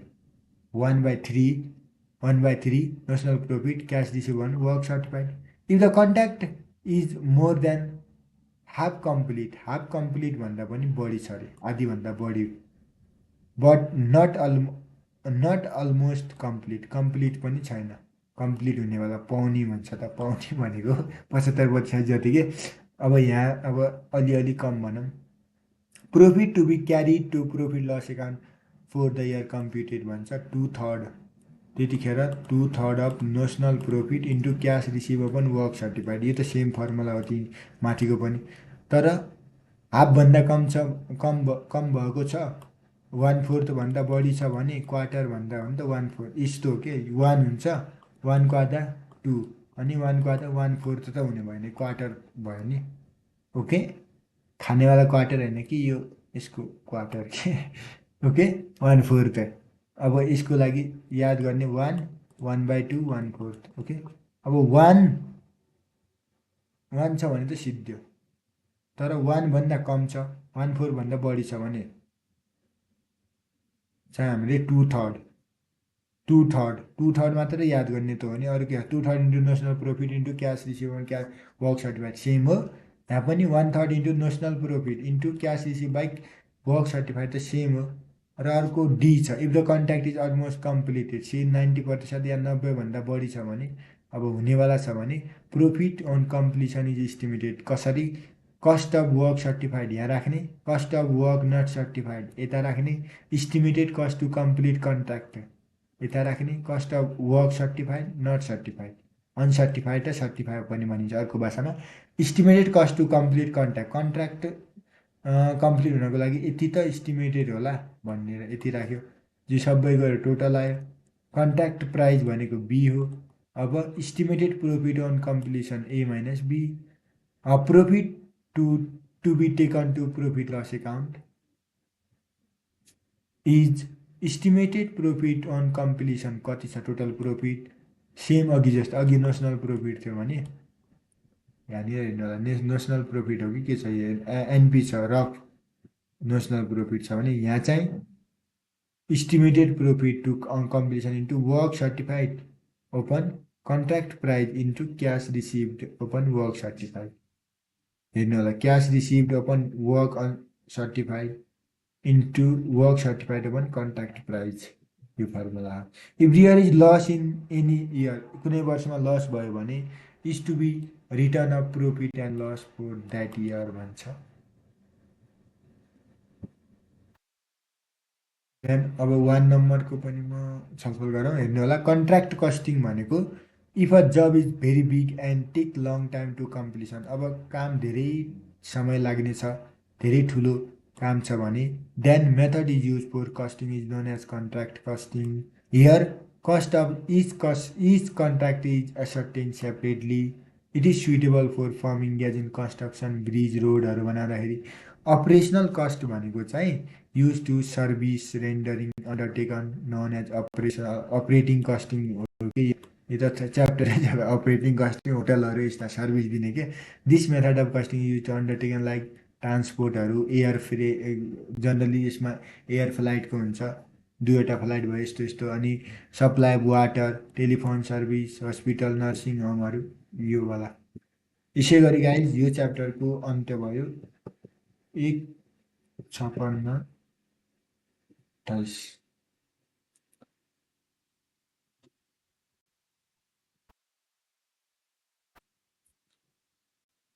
देन आफ्टर अब चाहिँ process contract process chapter number 7 हेर्नु होला। च्याप्टर नम्बर 7 रहेको छ हाम्रो प्रोसेस कस्टिङ। अब हेर्नु होला नर्मल प्रोसेस लस र एबनर्मल प्रोसेस लसको बारेमा, एबनर्मल लस र एबनर्मल गेनको बारेमा। यसमा त यही त हुने हो नि, एबनर्मल लस प्रोसेस अपरेटिङ कस्टिङको बारेमा। एबनर्मल लसको के ट्रिटमेन्ट हुन्छ, equivalent production unit in process costing, method of valuation of WIP, LIFO average भनेर यति क्वेसनहरू छ 2017मा छ। Explain the method of valuation of WIP भन्छ। डब्लुआइपीको भ्यालुएसन कसरी गरिन्छ भने the valuation of WIP can be made following 3 ways. एकमा depending upon assumption made regard to flow of cost, first in first out FIFO, last in first out LIFO, average cost method. A brief account of procedure followed for the valuation of WIP under above 3 method are FIFO method, पहिलाको लिएको सामानलाई पहिला नै खतम गर, LIFO लेटेस्टवाला नयाँ किनेकोलाई नयाँ नै खतम गर, एभरेज भनेको दुइटैको एभरेज रेटमा फरक हुन्छ, total cost upon total unit is your average cost method. यति बुझ्यो भने पुग्यो। अब यो भित्रको पढ्ने छ र के पढ्ने छ र भित्रको पढिन्छ भने हेर्नु होला। अकॉर्डिंग टू दिस मेथड, यो युनिट मेथडमा जो पहिला लिएको इन्टरिङ लिएको वाला पहिला खत्म गर, अनि thus the unit completed during the period will consistently partly unit which were incomplete at the beginning of period, partly unit introduced during the year. The cost of completed unit is affected by the valuation of opening inventory which is based on cost of previous period. Closing inventory of WIP is valued at current भनेको same भनेको, अब त्यो भएर अब फिफोको just opposite LIFO हो। अब वाकको हेरौँ होला, यो मेथड अनुसार WIP and its cost is merged with production and cost of current period respectively. The average cost per unit is determined by dividing total cost by total equivalent unit, ascertain the value of unit completed and units in process भन्छ। Equivalent production unit in process कस्टिङमा भन्छ। यसको लागि हेर, पहिला चाहिँ equivalent production unit means converting incomplete production unit, incomplete भएका production भएका युनिटहरूलाई डियर इक्विभ्यालेन्ट कम्प्लिटेड युनिटमा हामीले कन्भर्ट गर्नु पर्यो। अन्डर इच प्रोसेस, हरेक प्रोसेसहरूमा estimated is made percentage of completion of WIP in regard to different element of cost like material, labor, overhead. It is important that estimate of percentage of completion should be accurate as possible. Formula for equivalent completed unit भनेको equivalent completed unit minus actual equivalent completed unit is equals to actual number of unit in the process of manufacturing into percentage of work completed.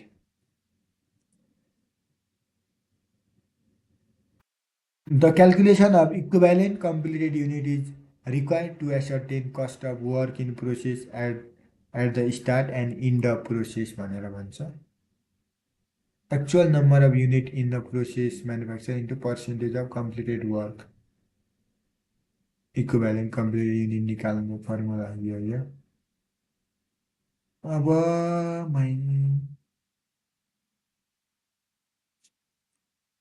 Normal process loss, abnormal process loss र abnormal गेनको तीनवटा कुरा।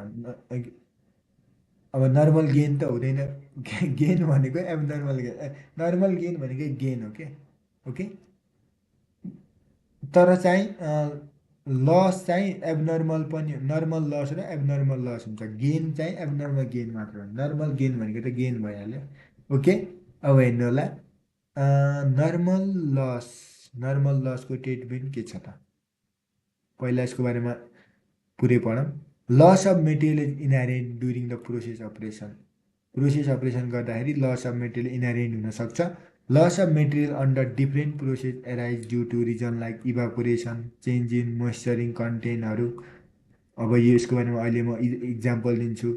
Process loss is defined as the loss of material arising during the course of process operation and equal to difference between input quantity and material and its output. There are two types of material losses, normal र abnormal. अब बुझ्नुपर्ने हुन्छ। Firstly, we have to understand the main concept regarding this one. के हो भने, अब जस्तै normal र एबनर्मल लसको बारेमा भन्छु म।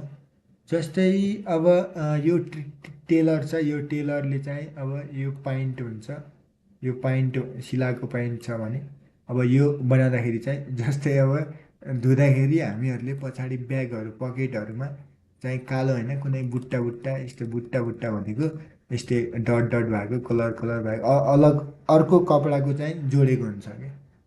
अब त्यो टेलरलाई गएर किन तैँले यो भित्रको मेरो पकेटमा अर्को कपडाको जोडिस यस्तो यस्तो, अनि काट्दाखेरि चाहिँ किन तलतिरको काट्दाखेरि अब यो टुक्रा डिजाइन बनाउनु पऱ्यो। जस्तै अब यतादेखि यता स्टोरी गर्नु पऱ्यो नि त, पाइन्ट बनाउँदाखेरि त यताको भाग त जाने भयो, त्यो भाग किन गयो भनेर भन्ने होइन, त्यो त एबनर्मल सबैको लुगामा जान्छ नि त, त्यो भनेको नर्मल लस हो। अब जस्तै यो पाइन्ट छ, यो पाइन्टको टेलरले चाहिँ सिधा यो आधी आधी बनाएर यो के अरे खुट्टा मात्र लगाएर यो डिजाइन छ त, गर्ल्सहरूको के यत्रो माथिसम्मको जुत्ता हुन्छ अनि तलको मात्र के लगाउनेवाला हुन्छ नि, त्यो लामो जुत्ता जस्तै त्यत्रै लगायो भने त कहाँ हुन्छ त त्यो। फेरि हो यो काटिदियो भने यो एबनर्मल लस हो कि, घाटा भयो नि धेरै एबनर्मल। अब हेर्नु होला, नर्मल लस हेरौँ न, प्रोसेस हटाइदियो। नर्मल लस प्रोसेस कस्टिङमा के छ त, प्रोसेसले बिगाडेछ। It is defined as the loss of material which is inherent to nature of work. यो त मेटेरियलको लस हो। अब कामको नेचर अनुसार हुने भयो। जस्तो पेट्रोल ल्याउँदाखेरि चाहिँ इन्डियाबाट नेपाल ल्याउँदाखेरि आधी त इभापोरेट होला, अनि त्यो पेट्रोलको तलको के अरे त्यो खाडल हुन्छ त, ट्याङ्कीमा हाल्दाखेरि पनि आधी आधी जान्छ अनि आधी आधी तल जम्ला। Such loss can be reasonable anticipate from nature of मेटेरियलको नेचर अनुसार हामीले त्यसलाई एन्टिसिपेट भनेको यति त हुनसक्छ, यति हुनसक्छ भनेर जान्न सक्छ। अनि नेचर अफ अपरेसन अनुसार, एक्सपिरियन्स, टेक्निकल डाटा अनुसार हामीले जान्न सक्छ। यस guys, Cost of normal process loss is is absorbed by good unit. Okay, normal लसको कस्टलाई गुड युनिटले एब्जर्भ गर्दैन किनकि त्यो हाम्रो मात्र होइन सबैको यहाँबाट फर इक्जाम्पल कुनै ठाउँ के गिट्टीको लग्नु पर्यो भने अब बाटोमा त्यो अब ट्रकहरूबाट आधी आधी त चुन्छ सबकै चुन्छ नि त चुन्छ भनेको झर्दै जाला हावा लाग्ला कहाँनिर होइन अब त्यो पुरै ड्राइभरले पुरा खाएको मोडमा गएर एकदम स्पिड हानेर स्वाट ब्रेक हानेर यसबाट पुरा 20 केजी यहाँ 50 केजीको छ भने 10 केजी 20 केजी स्वाट रोडमा फालिदियो भने this is the abnormal loss त्यो भएर एबनर्मल लसको कस्ट बियर गर्दैन गुड युनिटले I hope you guys have understand it clearly let's here discuss the another concept under this process normal लसभित्र the amount realize by the sale of normal loss unit should be credit to process account हो process एकाउन्टमा चाहिँ by normal loss भनेर amount पनि हामीले लेखिदिनुपर्छ भनेको हो good युनिटले जति बियर गर्छन् एबनर्मल लस भनेको जस्ट अपोजिट यो चाहिँ एक्सेस भनेको बढी मात्रामा हो प्रिडिटरमाइन लस भन्दा धेरै हुनु यस्तो खाले लसहरू जनरल्ली वर्करको केयरलेसनेस अघि भने चाहिँ ब्रेक लगाइदियो भने अर्को ब्याड प्लान डिजाइन अपरेसन अनुसारले गर्न सकिन्छ यस्तो लसहरूलाई चाहिँ हामीले इस्टिमेट एडभान्समा इस्टिमेट गर्न सक्दैन अगाडि नै कति हुने अब बाटोमा ब्रेक लाग्ने हो कि नलाग्ने त ज्योतिषले मात्र गर्न सक्नेवाला but it can be kept under control by taking suitable मेजरहरू गरेर हामीले अब कन्ट्रोल गर्न सक्छौँ the cost of abnormal process unit is equal to cost of good unit okay abnormal युनिटको कस्ट भनेको कस्ट अफ गुड युनिट बराबर unit चाहिँ घट्छ टोटल एमाउन्ट घट्दैन एबनर्मलको यो बुझ्नु होला total cost of abnormal process loss is not treated as a part of cost of प्रोडक्टमा in fact total cost of abnormal loss is debited to costing PNL total cost चाहिँ costing पिएनएलमा हामीले debit गर्नुपर्ने हुन्छ न कि प्रोसेस एकाउन्टमा abnormal gain हेर sometime loss under process is less than anticipated normal figure in other words actual production exceed expected figure भन्दा बढी आयो भने एबनर्मल गेन आयो धेरै नै गेन आयो under such situation difference between actual र एक्सपेक्टेड लसको जुन आउँछ त्यो एबनर्मल गेनलाई चाहिँ हामीले actual and expected production is known as abnormal gain such abnormal gain may be defined as unexpected gain in production under normal condition. The process account under which abnormal gain arise debited with abnormal gain. The cost of abnormal gain is completed on the basis of normal production. Yes. ये अनुसार हाम्रो all question भयो यसको यो chapter number guys 9 बज्न थाल्यो रातिको त्यो भएर अब च्याप्टर नम्बर प्रोसेस 2 घण्टा 7 मिनटमा अब सिधै 8 मिनटै भनौँ लास्ट यो रह्यो हाम्रो प्रोसेस कस्टिङ अब जोइन्ट र बाई प्रोडक्ट छ अपरेटिङ कस्टिङ कस्ट सिट भनेपछि कतिवटा च्याप्टर भएर 1 देखि 7 सम्म 1 2 3 4 5 6 7 8 9 17 को आधा कति हुन्छ र 18 को आधा त 9 भयो 9वटा च्याप्टर भनेपछि 8 दुना 16 जोइन्ट कस्ट र बाई प्रोडक्ट पनि अहिले नै सिद्ध्याइदिउँ न त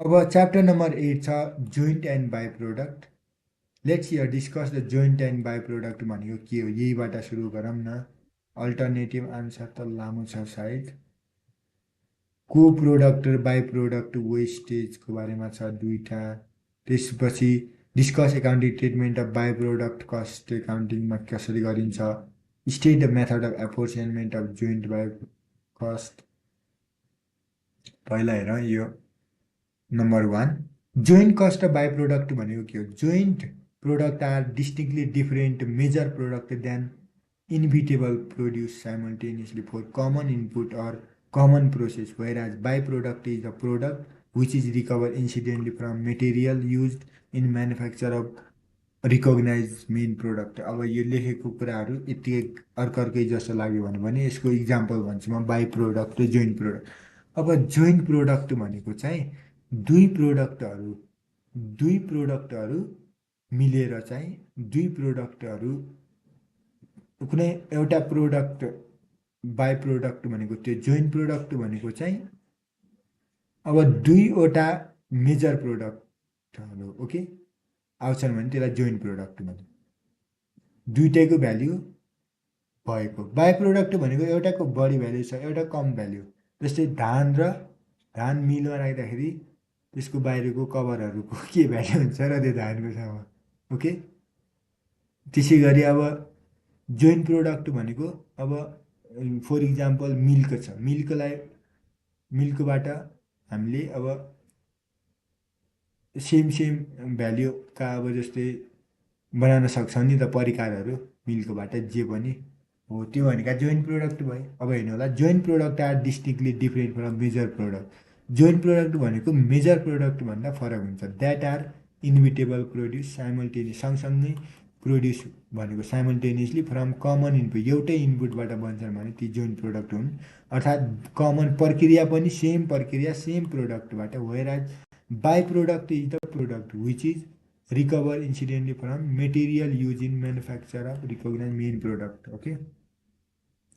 भनेको मेन प्रोडक्टको लागि हामीले बनाइरहेका छौँ भने अब धान जस्तै मिलमा लगेर कि अब त्यो भुसा बनाउनुको लागि त कोही गएर कि भुसा बनाउने अनि धानको चामल फाल्ने हिसाबले त बनाउँदैन होला नि।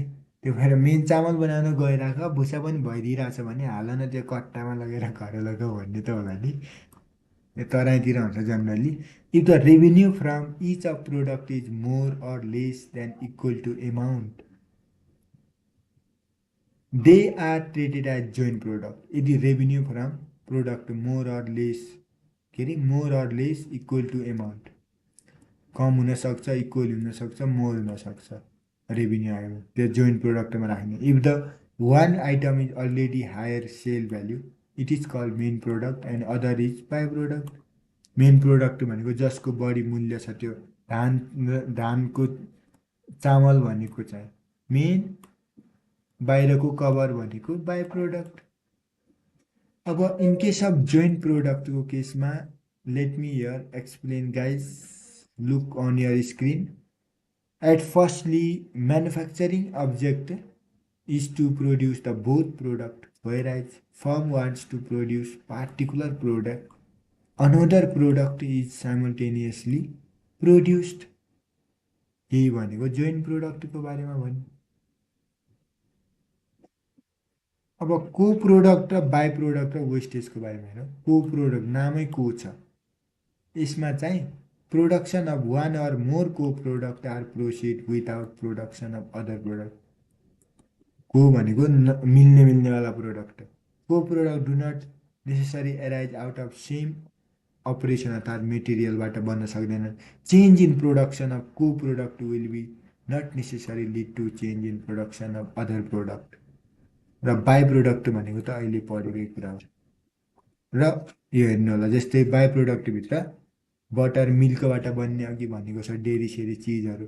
अनि waste represent discarded substance having no value, value नै छैन भने त्यसलाई वेस्ट त हो। रिसोर्स आर कन्ज्युम हो। अब जस्तै वेस्ट भनेको अब धानको कुरामा त वेस्ट भनेको के पनि हुँदैन त, त्यो त बाहिरको बरान भन्छ कि, बरान भनेको अलिक कम धुलोवाला धान हुन्छ। अनि त्यो भुसा त खासै काम पनि लाग्दैन, यत्तिकै त्यो मिलको पुरा यत्रो ठुलो हुन्छ तराईतिर यतिकै राखिदिइहाल्छ okay.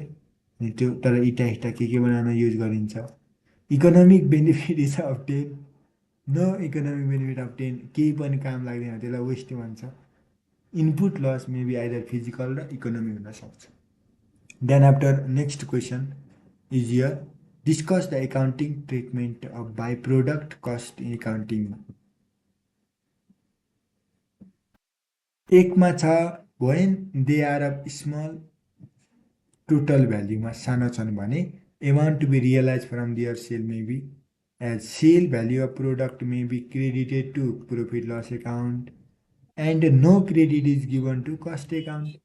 Credit to P&L account credit either miscellaneous income yeah additional sale revenue भनेर देखाउने.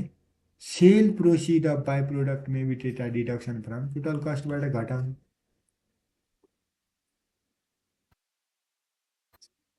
When the byproduct are a considerable total value, they may be regarded as a joint product rather than byproduct. Then after you have to look on last one treatment here where they require further process of net realizable value, okay, by the product at the split up point भन्छ. यो important you have to mark here important quotation that is spirit of point method. Okay, this one is mainly important for numerical point of view बाट पनि सोधेको पनि छ. I hope where they require further process of net realizable value NRV को further process गर्न चाहन्छन् भने अब by product at the spirit of point may be arrived by subtracting further processing cost realizable value product भनेको for example यो चाहिँ के छ मिल्कको छ दुध छ यसबाट यहाँ राख्यो अनि यहाँसम्म त अब मिल्कको छ मिल्कलाई राख्यो एउटा भाँडामा त्यसपछि त्यो मिल्कको यो पाउरोटी बनायो यो अर्को के चिज बनायो यो बटर बनायो यो अरू धेरै परिकार बनायो मलाई थाहै छैन अब धेरै परिकारहरू बन्लान् भने यो भनेको कमन कुरामा बाँडिन्छ भने this is call your splitting point. For example जस्तै यो त के भन्यो पहिलाको गाउँतिरको यस्तो थियो अनि यस्तो थियो सिल्भरको यो सिल्भर कलरको बाहिरको यो सिल्भर कलरको यस्तो गोलो यस्तो टोर यसलाई भन्छ टर्च TORC टर्च हो कि टोर्च हो कि के भन्छ अब यो हेर्ने होला लाइटर के लाइट यो लगायो भने पुरा गाउँको अर्को डाँडाको पनि देखिन्थ्यो. यतिकै भनेको. ल अब हेर क्वेसन नम्बर 4 छ state the method of apportionment of joint cost to joint product भन्छ. Method of apportionment of joint कस्टलाई joint product physical unit method 1, average unit cost method 2, survey method 3, contribution margin method 4, value market value मेथडमा भनेको at the point of separation र after further processing र net realisable value NRV गर्यो. Then after we have to indent chapter number 8 2 घन्टा 17 minute 17 सेकेन्डमा सकियो र part 1 पनि यहीँ सक्यो. यदि तपाईँहरूले गाइज पार्ट 2 पनि हेर्न चाहनुहुन्छ भने यो युट्युब च्यानललाई सब्सक्राइब गर्नु होला. यस्तै भिडियो पाउनको लागि यो युट्युब च्यानलसँग नजिक हुनु होला. र यो चाहिँ मेनली हाम्रो रह्यो प्रोसेस एकाउन्ट कसरी बनाउने न्युमेरिकल पनि हेर्नु होला. प्रोसेस एकाउन्ट बनाउनु छ भने मेटेरियल लेबर ओभरहेड गेन यहाँ राख्ने एब्नर्मल लस अनि एब्नर्मल गेन राख्ने के अरे abnormal loss normal loss abnormal loss तर एब्नर्मल लसको युनिटहरू घटाएर टोटल एमाउन्ट चाहिँ कस्टिङ पेनलमा राख्नुपर्छ हामीलाई थाहा छ. एब्नर्मल गेन एकाउन्ट बनाउने अनि नर्मल लस एकाउन्ट बनाउने अलग्गै अनि त्यसपछि यो बनाएर पनि हामीले न्युमेरिकलहरू बनाउन सक्नुहुन्छ धेरै. ओके गाइज यो चाहिँ रह्यो हाम्रो part 1 of theory marathon of cost. Thank you for watching this video. यस्तै भिडियो हेर्नको लागि यो च्यानललाई सब्सक्राइब गर्नु होला. Okay guys.